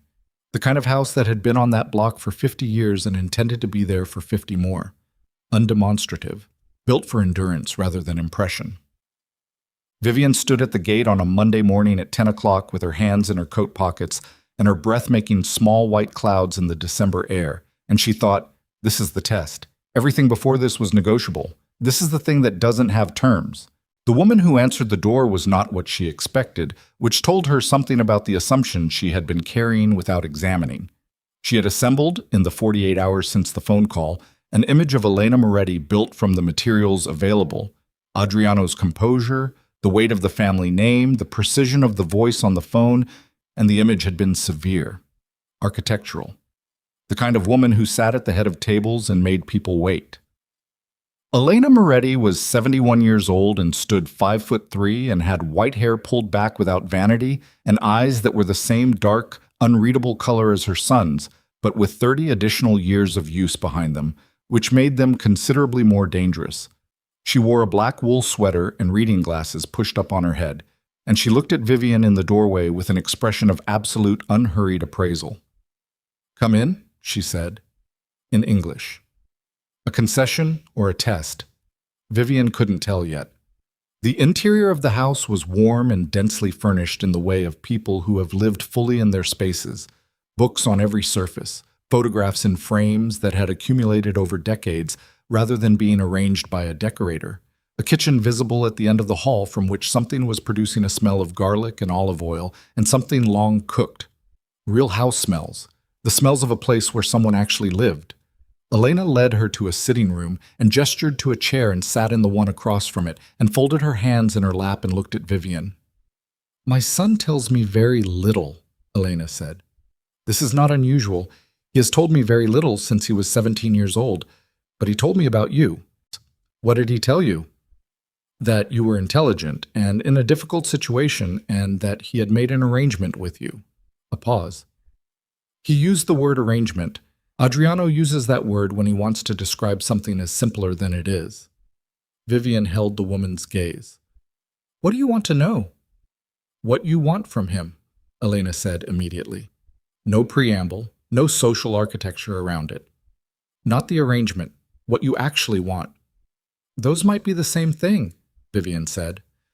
"They might," Elena agreed. "They are usually not." She looked at Vivian steadily. "My son has been used before, by people who understood what his name was worth and who positioned themselves accordingly. I am not accusing you of this. I am telling you that I have seen it happen and that I watch for it the way you watch for something that has already hurt someone you love." "That's fair," Vivian said. Elena's eyes moved over her face, reading something. "You're not afraid of me," she said. It was not a compliment. Not quite. More like a data point being logged. "I'm a little afraid of you," Vivian said. Something shifted in Elena's expression. The tiniest thing. A slight easing around the eyes. "Good," she said. "Fear is appropriate. It means you're paying attention." They sat together for 2 hours. Elena asked questions that were direct and without the social lubrication of polite conversation. Questions about Vivian's family, her work, her education, the end of her engagement with Daniel, her understanding of what she had walked into by taking Adriano's name. Vivian answered all of them without deflection, because deflecting Elena Moretti seemed like exactly the kind of error that compounded. The woman wanted the truth. She had the particular patience of someone who had learned, over a long life adjacent to powerful men, that the truth always surfaced eventually, and that waiting for it was more efficient than accepting the performance. When Vivian told her about the federal investigation, about what she had told Agent Cho, about Daniel and Gerald Bellamy and the Ashworth firm, Elena listened without expression. When she finished, Elena was quiet for a moment. "You put yourself at risk," Elena said. "Yes." "For what?" "For the record," Vivian said, "because it was true, and I knew it, and I am a lawyer, and that is what I do with things I know to be true." Elena looked at her for a long moment. My husband, Elena said slowly, was the kind of man who believed that the law was a tool like any other. Something you used when it served you and worked around when it didn't. She said it without apology or nostalgia. Adriano is not his father, but he grew up in his father's house, and some of what that means is not yet fully resolved. A pause. I am telling you this because I think you are someone who deserves to know what she is standing next to. I appreciate that, Vivian said. Don't thank me, Elena said. I'm not doing it for you. I'm doing it because if my son has made a genuine choice this time, I will not let it founder because information was withheld. She looked at Vivian with an expression that was as close to something warm as the woman's face apparently allowed. You may come back, she said, if you choose to. It was not an embrace, and it was not an endorsement, and it was not the seal of maternal approval. But it was a door left open, and Vivian walked out of the Lincoln Park brownstone into the cold morning air and understood that she had passed something, and that passing it had cost her something real. The performance of invulnerability she had been wearing since November, the armor of a woman who was not going to let anything new reach her, and that the cost had been worth paying. The week before Christmas moved fast and badly. On Tuesday, Daniel Ashworth's firm issued a public statement announcing its temporary closure pending the outcome of federal proceedings. On Wednesday, 3 junior partners were named as persons of interest. On Thursday, a story ran in the Tribune about the Ashworth-Bellamy connection that included, in its 14th paragraph, attributed to sources familiar with the investigation, a reference to a former girlfriend of Daniel Ashworth's who had provided information to federal prosecutors. Vivian's phone did not stop. Former colleagues from the firm, people she had not heard from in months, a woman from her law school class who had her number from a group chat and apparently felt that the Tribune article was sufficient justification for reconnecting after 2 years of silence. She answered none of them. What she did answer, at 2:17 on Thursday afternoon, was a call from a number she recognized as the direct line of her former managing partner at Kellerman and Stone, a man named Hugh Kellerman who was 64 years old and had the interpersonal warmth of a tax audit, but who had, in 3 years of working for him, never been anything other than straight with her. Hale, he said when she answered. His voice had the clipped quality of a man getting to a point. I've been following developments. I assumed, she said. The firm needs to talk to you, not about your federal cooperation. That's your business and your attorney's business, and I'm not touching it. About something else. A pause. We have a client who has been asking for you specifically since October. I've been holding the inquiry because of circumstances, but the circumstances have shifted, and I think you need to hear the offer. I'm not coming back to the firm, she said. I know that, he said, with the impatience of someone who has anticipated the wrong answer and does not intend to engage with it. The client doesn't need you at the firm. They need you independent, which, as I understand it, is the direction you're heading. A pause with weight in it. The client is a development consortium looking to establish a Chicago presence. 7 properties. Commercial and mixed use. They need outside counsel with specific knowledge of the Chicago regulatory and legal landscape who does not have existing entanglements with the current situation. What's the retainer? He told her. She stood in the kitchen of the Erie Street apartment and looked at the number he said and felt her chest do something she had not expected. A physical thing, a loosening, like a knot that has been pulled tight for so long you forgot it was a knot. Send me the brief, she said. It's already sent, he said. I sent it 40 minutes ago. She almost laughed. Almost. You, she said. Hale. Thank you. He made a sound that was not quite acknowledgement and not quite dismissal, and hung up, which was the closest Hugh Kellerman came to warmth and always had been. She was at her laptop reading the brief when Adriano knocked on her door at 6. He came in and looked at the laptop and the yellow legal pad covered in her handwriting and the 3 coffee cups in various stages of emptiness, and said nothing about any of it. He set a bag of food on the counter, from a place on Huron Street she had mentioned once, in passing, 2 weeks ago, and took off his jacket. Elena called me, he said. I assumed she would. She said you were honest with her. I'm honest with everyone, Vivian said. It's the most efficient policy. He looked at her from across the kitchen. He was tired. She could see it, the particular tiredness of a man who had been managing several things simultaneously, and some of them had been more consuming than anticipated. There was something around his eyes that hadn't been there a month ago. She noticed it the way she noticed the scar on his palm, the way she was always noticing things about him that she filed without deciding to file them. "The investigation is going to get complicated," he said. "In the next few weeks, Bellamy's lawyers are going to start looking for leverage anywhere they can find it. Anyone adjacent to the case who they can reframe." He held her gaze. "Your connection to me will be examined." "I know," she said. "It could be used to suggest that your testimony was motivated," she said. "Yes. Margaret and I discussed it. The prosecution is aware. The timeline of our arrangement actually helps. The documentation predates my federal cooperation by 2 weeks, which means the narrative that I was acting as your instrument doesn't hold under scrutiny." He looked at her for a moment. "You've already worked through this." "I'm a lawyer," she said.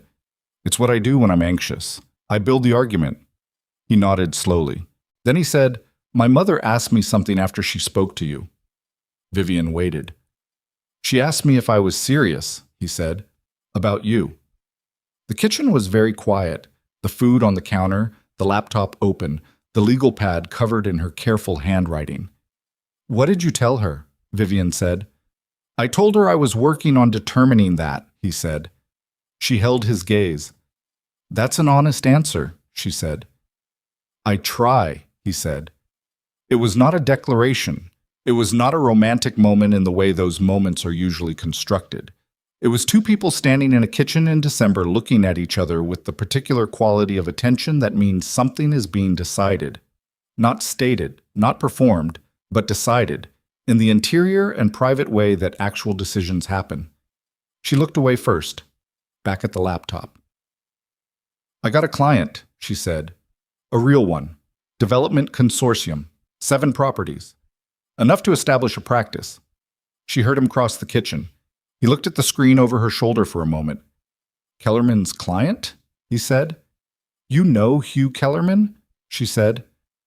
"I know everyone in this city," he said, and there was something in his voice that was the closest he ever came to teasing. "Congratulations." "It's one client," she said. "Every practice starts with one," he said. Her father came 2 days before Christmas. Thomas Hale was 63 years old and had spent 27 years with the Chicago PD, the last 9 of them as a detective in the Organized Crime Division, and he had retired 4 years ago with a bad knee and a commendation and a deeply settled wariness of certain categories of human behavior that had not diminished with retirement. He was a big man, getting heavier in the shoulders with age, with Vivian's same dark eyes and a jaw that communicated its emotional state through degrees of set rather than expression. He had known about Daniel within a week of the break. Vivian had told him because not telling him would have been worse. He had said 3 words, "I never liked him," which was untrue, because he had liked Daniel fine, but which was the kind of retroactive truth that fathers tell themselves because the alternative is harder. He had not pressed for details. He had driven to her apartment in the sublet and fixed the kitchen faucet that had been dripping and stayed for dinner and left without saying much, which was the Thomas Hale method of showing up. He had found out about Adriano from the Tribune, not from Vivian. From the Tribune, which had included, in its coverage of the federal investigation, a sidebar that mentioned the name Moretti in the context of Chicago real estate markets, and used the phrase the former girlfriend, now wife of businessman Adriano Moretti, which was how Thomas Hale had learned that his daughter had gotten married.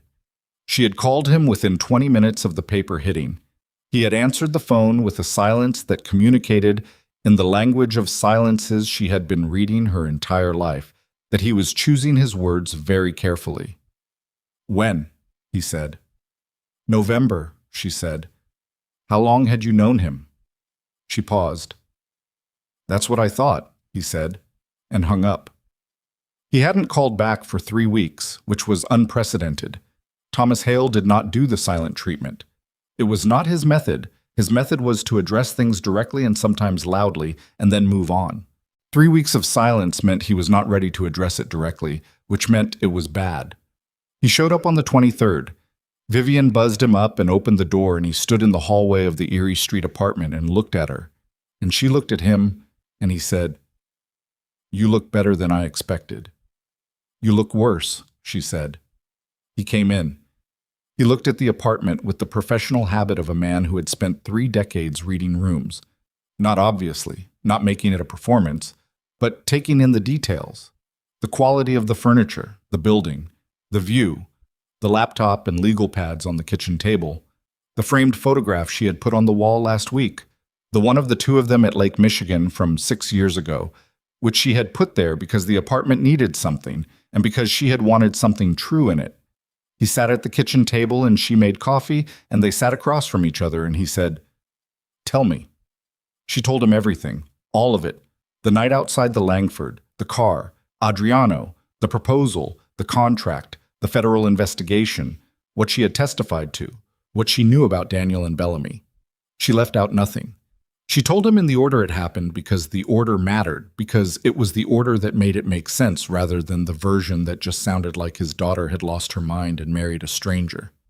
He listened the way he had always listened, completely still, coffee cup held in both hands, eyes on her face. When she finished, he was quiet for a long time. "Moretti," he said. "Yes. I know that name. I know you do. From my time in organized crime," he said. "I know," she said. He looked at the table, then back up at her. "What is he to you?" he said. Not angrily, with the precision of a man trying to take a measurement accurately. "I don't know yet," she said. "Something real, something I didn't plan." "That's not an answer." "It's the only honest one I have," she said. He was quiet again. His jaw was set in the way that meant he was holding something back. She watched him hold it. She had watched him hold things back her whole life. The cop's discipline, the habit of not letting the full weight of what you were feeling into the room until you had decided what to do with it. "He could hurt you," Thomas said. "Yes," she said, "in ways you're not equipped for." "I'm more equipped than you think." "Vivian." He said her name the way only her father said it, the full weight of 29 years of watching someone exist in the world. "I watched you fall apart over Daniel Ashworth for 4 months. I couldn't—" He stopped, pressed his lips together. "I couldn't do anything. I fixed your faucet. That was all I could do." "You showed up," she said. "That was enough." "It wasn't enough," he said. She looked at him. "I should have— When you first told me about him, years ago, there was something I didn't trust, and I didn't say it because you were happy, and I didn't want to be the reason you weren't happy." He looked at the table again. "I'm not making that mistake twice." "Then say it," she said. "About Adriano, say what you need to say." He looked up. "I need to meet him." She called Adriano's number. He answered on the first ring, and she said simply, "My father is here. Can you come down?" A pause of exactly 2 seconds. "Yes," he said. He was at the door 7 minutes later. Thomas Hale stood up when Adriano came in, which was not a courtesy gesture. Thomas Hale was a man who stood up when he wanted to be on his feet, which was when he needed the full use of his height and the physical presence of a man who had spent 3 decades walking into rooms that didn't want him there. He was 6'1" and broad, and he looked at Adriano Moretti with the eyes of someone running a very specific kind of assessment. Adriano looked back at him without performance. Neither of them said anything for a moment. "Mr. Hale," Adriano said. "Mr. Moretti," Thomas said. Vivian stood near the kitchen counter and did not intervene and did not speak. This was not her conversation to manage. "You married my daughter," Thomas said. "Yes," Adriano said, "without telling me." "That decision was Vivian's," Adriano said. "I would have preferred she had told you." Thomas's jaw moved. "That's a careful answer." "It's an honest one." "I know who you are," Thomas said. "I know what you've been connected to in this city. I spent 9 years in organized crime, and your family's name came up a number of times." "I know," Adriano said. "Then you know why I'm standing here looking at you like this." "Yes," Adriano said. Thomas looked at him for a long moment. "What do you want with her?" he said. It came out low and flat. Not threatening exactly, but with the weight of a man who had asked that question in interrogation rooms and could read the answer in the body before the mouth opened. Adriano did not move, did not adjust his posture or his expression or look toward Vivian or perform any of the behaviors of a man who was uncertain of his ground.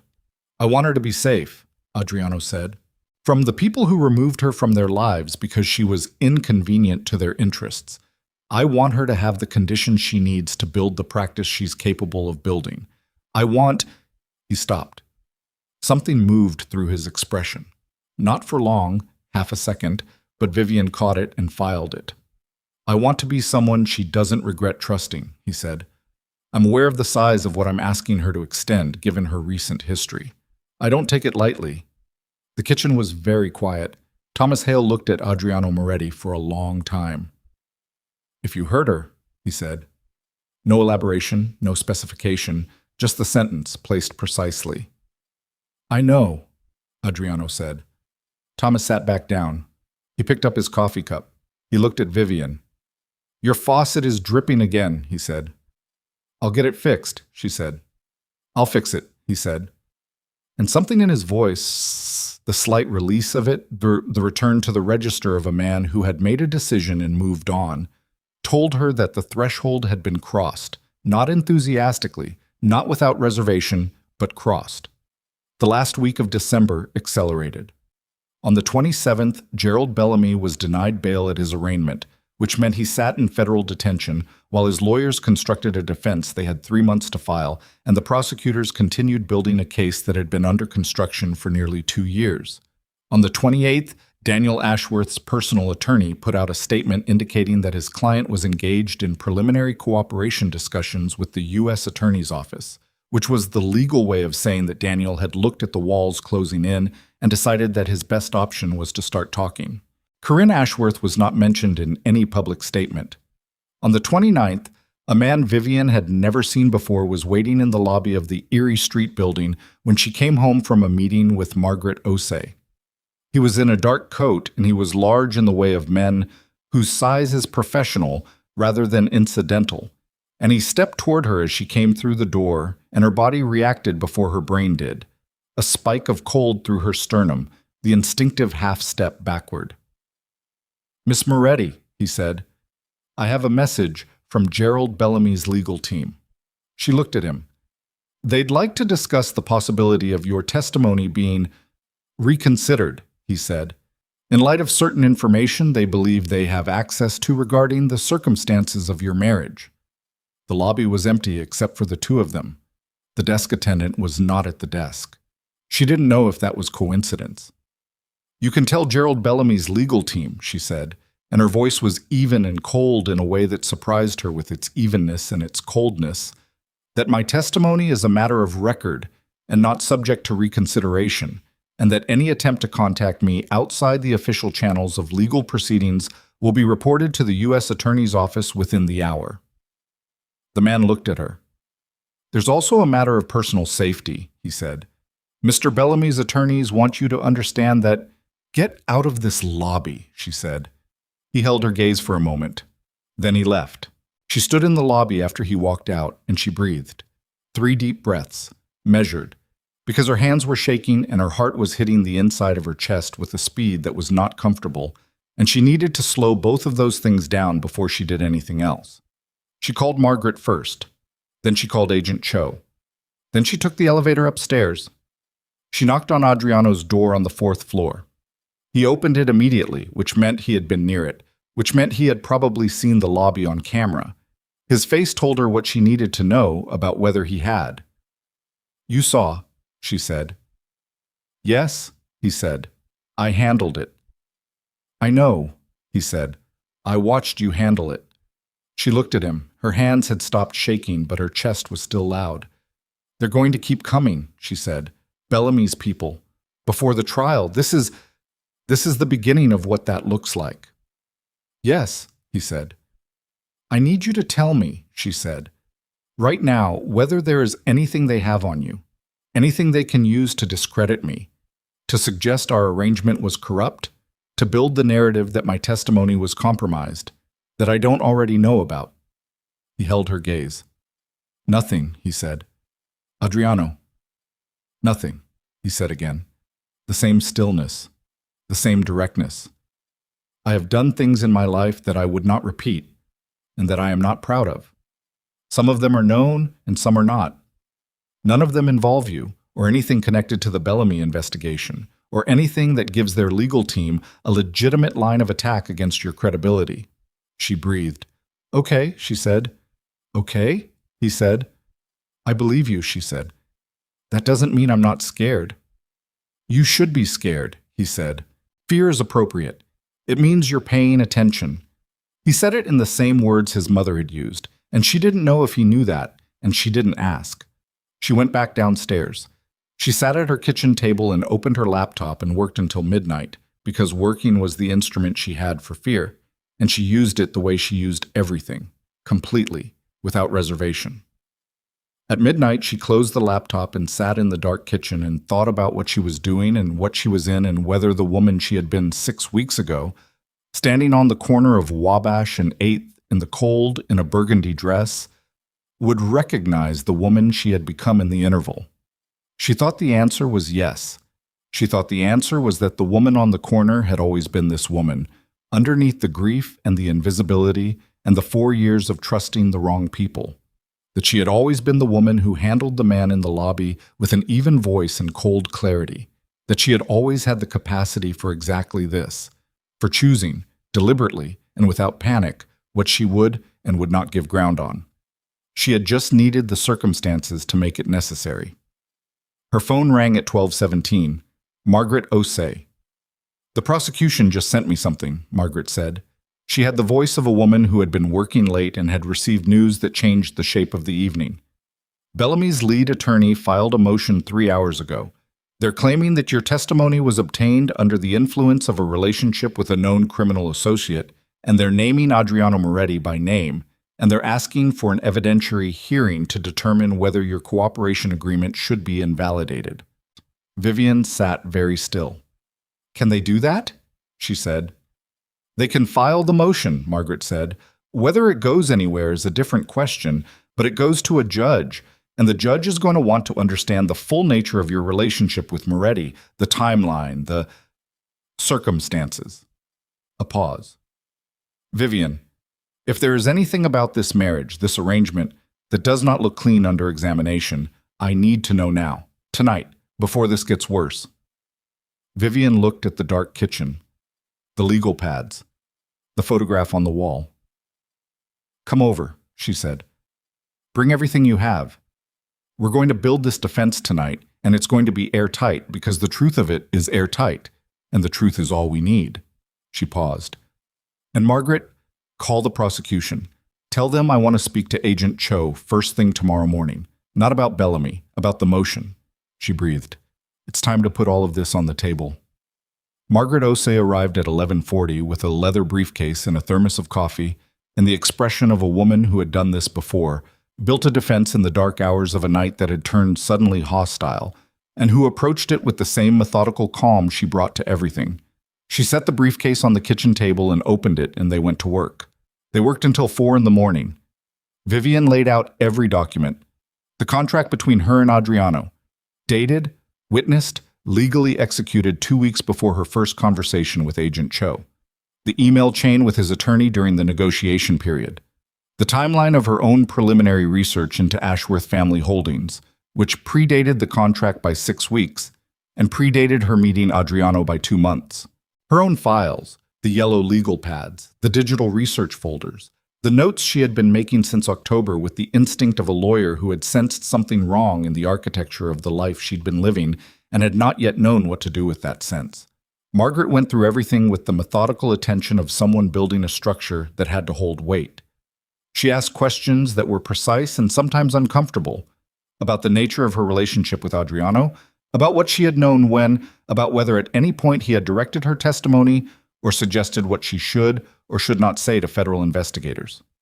Never, Vivian said each time, without hesitation. You understand that if there's anything, never, Vivian said again. He told me to tell the truth. He told me to have my own attorney present.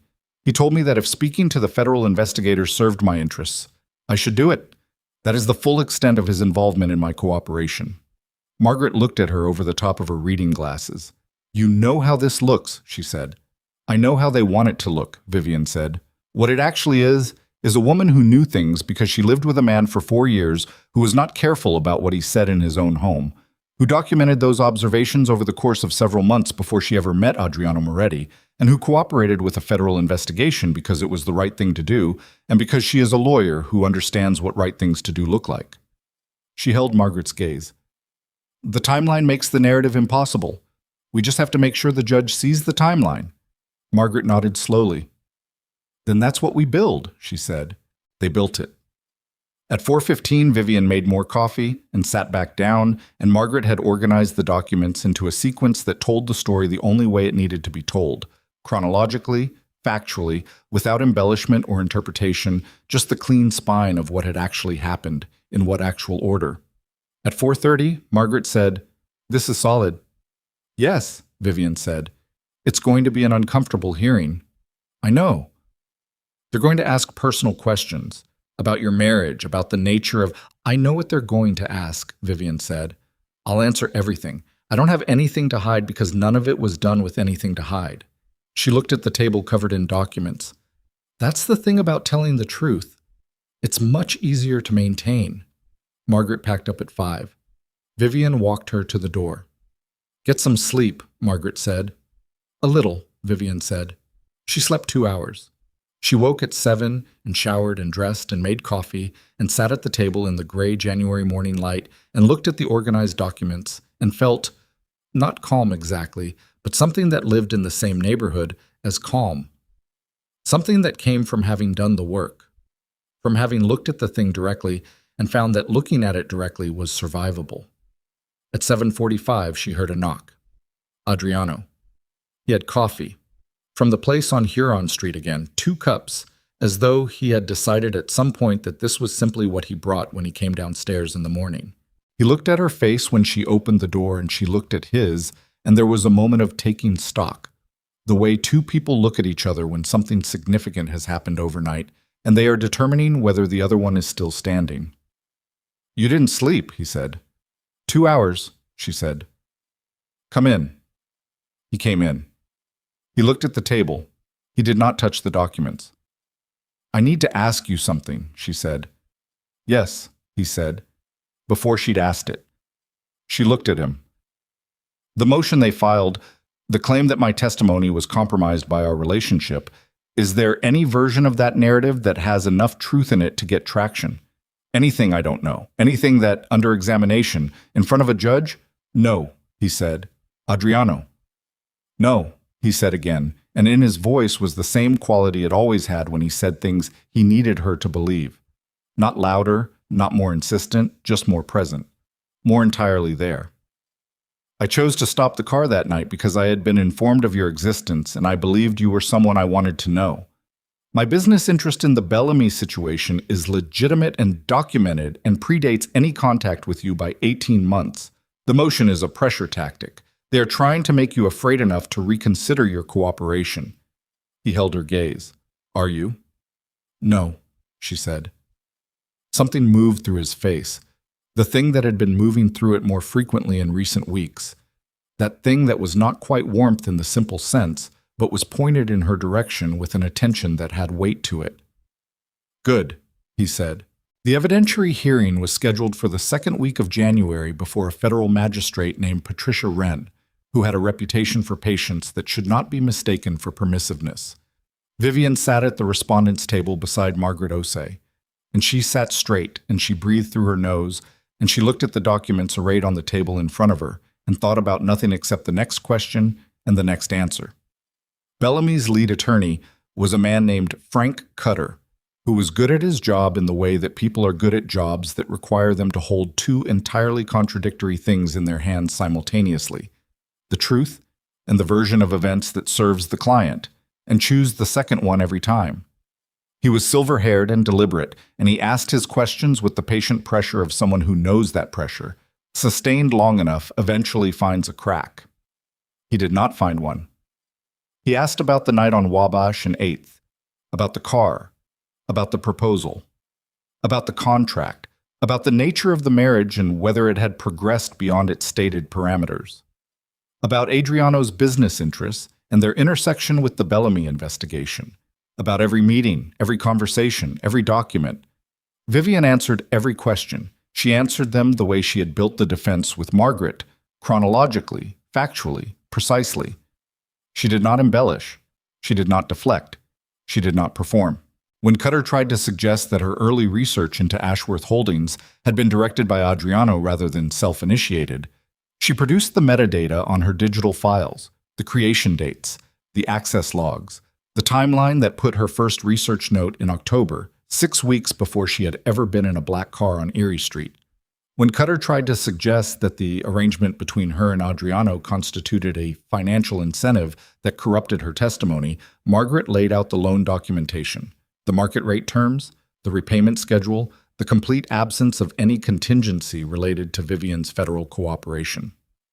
When Cutter asked, with the particular careful delicacy of a man approaching what he believed was the most sensitive ground, "Ms. Moretti, do you have feelings for the man you married?"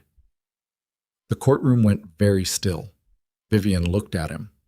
"Yes," she said. Cutter paused, clearly expecting elaboration, expecting the elaboration to give him something. "He's my husband," she said simply. "I have feelings for him. Those feelings did not exist when I spoke to Agent Cho for the first time. They developed over the following weeks, and they have no bearing on what I observed when I observed it, or the accuracy of what I testified to." She held Cutter's gaze without blinking. If having feelings for the person you married disqualified testimony, the American justice system would need to revisit a significant portion of its case history. Someone in the gallery, she didn't look to see who, made a sound that was quickly suppressed. Judge Wren denied the motion. She did it in 5 sentences, reading from notes she had apparently made during the testimony, and the 5 sentences were clean and unambiguous and without sympathy for the filing party's position. The timeline of the witness's independent research predating any relationship with Adriano Moretti was documented and not successfully contradicted. The financial arrangement between them contained no contingencies implicating the federal cooperation. The suggestion that the witness's testimony was directed or compromised was not supported by evidence presented. The motion was denied. The cooperation agreement stood. Vivian sat at the table and let out a breath that she had been holding in one form or another for 3 weeks. Margaret put her hand over Vivian's on the table, just for a second, then withdrew it and began packing documents into the briefcase with the efficient movements of a woman moving on to the next thing. "Drink something tonight," Margaret said. "Something good." "Yes," Vivian said. Gerald Bellamy's trial began in March. Daniel Ashworth cooperated. He sat in the same kind of chair Vivian had sat in and answered questions about 11 years of legal work done in the service of a machine he had understood well enough to profit from and had chosen, for 11 years, not to examine too directly. His testimony was detailed and damaging and delivered with the look of a man who had calculated the cost of silence against the cost of speech and found speech to be the only remaining option. Vivian was not called to testify at trial. Her evidentiary contribution had been substantial enough in the preliminary stages that the prosecution had what they needed without her, which was the outcome she had hoped for, being relevant without being the spectacle, being useful without being consumed. She watched the verdict come in on a Tuesday afternoon in April at the desk of the office she had leased in the West Loop in February, a 2-room space on the 7th floor with a view of the river and walls she had been filling gradually with the things that belonged to a practice she was building from the ground up. Guilty on 14 counts. She sat with it for a moment, the screen, the words, the accumulated weight of everything that had led from a November street corner to this particular Tuesday afternoon in April in an office that had her name on the door. Then she turned back to the brief she had been working on for the development consortium, because there was work to do and she had a deadline, and the verdict was a thing that had happened and not a thing she needed to perform a response to. She worked until 6. Then she went home. The call from Corinne came on a Wednesday evening in May. Vivian almost didn't answer. She sat looking at the name on the screen for 4 rings, long enough that it was going to voicemail, and then she answered. She didn't know exactly why. Maybe because she was tired of the things she had been avoiding, maybe because the particular quality of exhaustion that comes from carrying unfinished business for months had finally outweighed the impulse to keep carrying it. "Vivian," Corinne said. "Corinne," she said. There was a pause. A long one. Vivian did not fill it. "I know you don't owe me anything," Corinne said.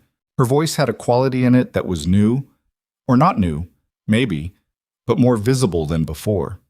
Something stripped down. "I know that's probably an understatement." "Yes," Vivian said. I'm not asking for anything," Corinne said. She stopped, started again. "My father is going to spend the rest of his life in prison. My husband is... Daniel and I are in the process of separating. Everything that was supposed to..." She stopped again. "I'm not asking for sympathy. I know I don't have a claim on that." "No," Vivian said. "You don't." "I know what I did," Corinne said. I'm not going to explain it to you. There's no explanation that makes it reasonable." "There isn't," Vivian said. The line was quiet. Outside the window of the Erie Street apartment, the May evening was warm for the first time in months, the kind of warmth that arrives and reminds you the cold was real by its absence. "I'm sorry," Corinne said. It came out like something she had been holding and finally set down. Not theatrical, not the performed version of an apology, but the small, private, devastated version. The one that knows it cannot fix what it's addressing and says it anyway because saying it is the only honest thing left to do. Vivian sat with it. She thought about 12 years, about a college dorm and a shared apartment and 3 a.m. conversations, and the person who had known her before she knew herself and had taken that knowledge and used it as currency in a transaction that had nothing to do with her. She thought about anger. She checked for it, the way you check a wound, pressing carefully to see what's still there. She found something. Not rage. Not the sharp thing she had expected. Something older and more resigned. Something that had been sitting in her chest for 6 months and had, over 6 months, gradually shifted from a wound into something more like a scar. Present, permanent, no longer bleeding. "I know you are," she said. "I believe that you mean it." Corinne was quiet. "But I'm not going to tell you it's okay," Vivian said. "Because it isn't. What you did, what you chose to do with full knowledge over years, that isn't something I can absolve you of, and I'm not going to pretend I can." She paused. "What I can tell you is that I'm not spending any more of my life being angry at you, not because you deserve that, but because I don't need it anymore." "What do you need?" Corinne said. The question was small and genuine. "Nothing from you," Vivian said, not cruelly, as a fact. "I have what I need." The silence held for a moment. "You sound different," Corinne said. "Your voice." "I know," Vivian said. Are you actually okay? With him? With Moretti?" Vivian looked at the apartment, the walls she had stopped treating as temporary, the photograph of her and her father at Lake Michigan, the legal pads on the kitchen table that had new notes on them, current notes, the work of a woman who was not surviving anymore but building. The coffee cups from the place on Huron Street that had accumulated on the counter because Adriano brought them every morning now without ceremony, without discussion, as though it had simply become what mornings looked like. "Yes," she said. Another pause. "Okay," Corinne said, quietly, like closing a door that had been left open too long. "Goodbye, Corinne," Vivian said. "Goodbye," Corinne said. She hung up and sat in the quiet apartment for a little while. Not long. Just long enough to let the conversation settle into its place in the record of what had happened and what she had done with it. Then she got up and knocked on the ceiling, which was the signal she and Adriano had established in the early weeks. A private, slightly absurd system that had emerged from a shared joke about building intercoms and had simply continued. And 3 minutes later, she heard the elevator and the sound of him at the door. He came in and looked at her face, and she looked at his. "Corinne called," she said. He nodded. He did not ask what was said. He understood that she would tell him what she needed to tell him, and that the rest was hers. "I'm okay," she said. "I know," he said. She looked at him. He looked back.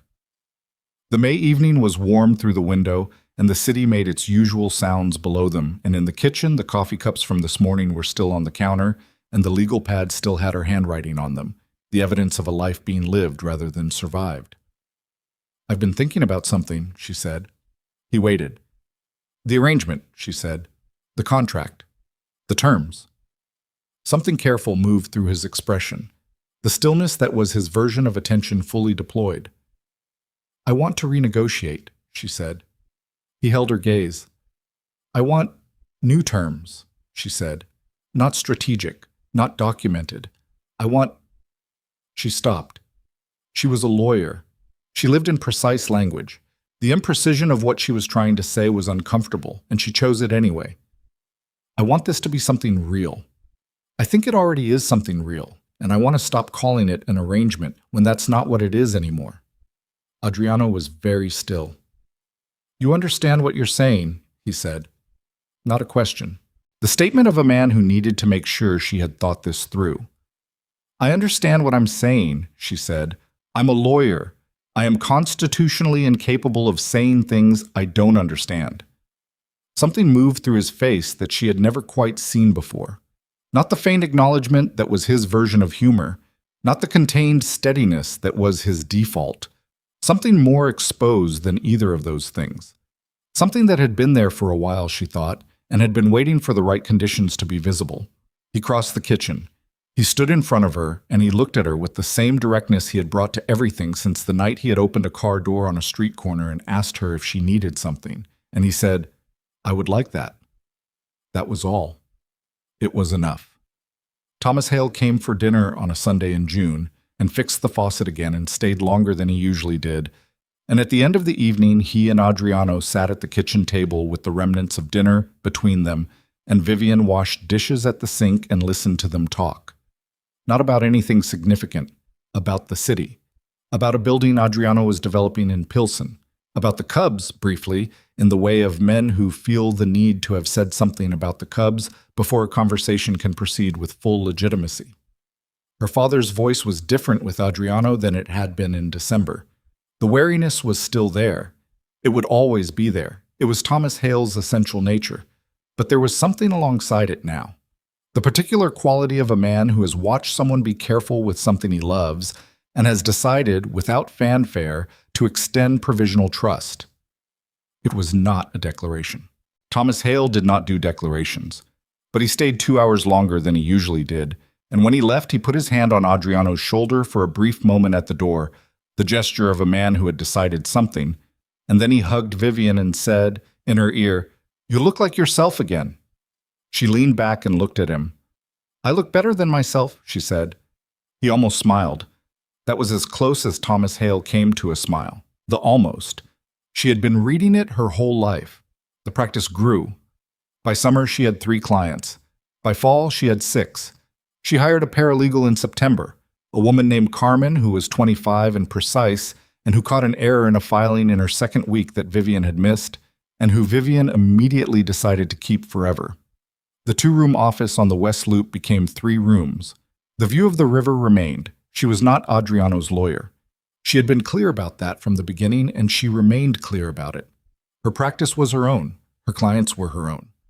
When their worlds overlapped, when a business contact of his became someone who needed independent counsel, when a city connection he maintained became relevant to a client matter, she navigated it with Margaret Osei's input and full documentation and the kind of transparency that made the navigation clean. It was complicated. It was the kind of complicated that required constant attention and occasional discomfort and the willingness to say no to things that would have been easier to say yes to. She said no when she needed to. It cost her sometimes. She paid the cost. This was the arrangement she had not signed a contract for. The one where 2 people who had chosen each other under extraordinary circumstances discovered, in the ordinary ongoing business of a life together, that the choice held up. That the man who had been unreadable in a dark car on a November street was, in kitchen light, in morning light, In the light of a Sunday dinner with her father and the light of a Tuesday afternoon when a verdict came in and she called him because he was the person she called. That man was someone she knew, genuinely knew. The way you know a place that has become yours, not because it's perfect, but because you have learned its particular dimensions and found them livable, found them more than livable, found them, against the expectations you arrived with, actually home. She thought about the woman on the corner sometimes. The burgundy dress and the bare hands and the shaking that was not only cold.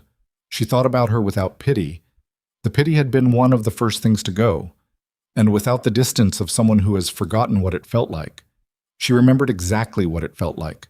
She intended to keep remembering, not as punishment, as information, as the record of how far you could fall and still find your footing, of what it cost and what it was worth, of the particular equation that emerged when you stopped trying to get back the life that had been taken and started building the one you actually wanted. She had lost 4 years, and a man who was not worth the time she had spent being careful with him, and a best friend who had turned out to be something other than what the word meant. She had lost her apartment and her social circle and several months of sleep, and the version of herself that had believed trust was something you could extend indefinitely without auditing the results. What she had found, in the ruins of all of that, in the cold and the dark of a November street corner, was a woman who was better at the work of living than the one she had been before. Not softer, not harder, more precise, more willing to name things correctly, more capable of standing in a room full of people who had written her off and holding her own weight without needing them to confirm it. That woman had walked into Gerald Bellamy's world and survived it, had sat across from federal investigators and told the truth in complete sentences, had built a practice from nothing, had looked at a man who complicated every easy assumption she had ever made about what safety looked like, and said, "I want this to be real." On an October evening, almost exactly 1 year after she had stood on the corner of Wabash and 8th in the cold, Vivian stood at the window of the Erie Street apartment and looked at the city. Chicago at dusk. The lake invisible from here, but present anyway. That particular quality of air, the direction the cold came from. The lights coming on in the buildings across the street.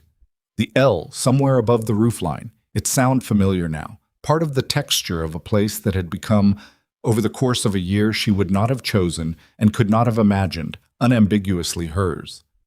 Adriano came to stand beside her. He didn't say anything. She didn't either. They stood at the window and looked at the city together in the particular silence of two people who have run out of the need to perform anything for each other and have found, in the absence of performance, something more durable than they expected. After a while, he said, "What are you thinking about?"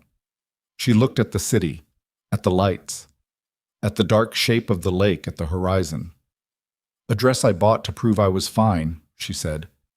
He was quiet for a moment. "Were you?" "No," she said. "But I am now." She paused. "That's not the same thing, and it's better." He looked at her, the window, the city. "Yes," he said. "It is." The October evening deepened around them, and the city did what cities do. Went on, enormous and indifferent and alive, carrying inside it the 10,000 stories of people who had broken and rebuilt and broken again and kept building anyway, which was the only story there ever really was. And standing at the window of the life she had chosen, inside the wreckage of the life she had not, Vivian Hale finally, completely let the old story go. Not because it didn't hurt, because it didn't own her anymore. That was the difference. That was everything.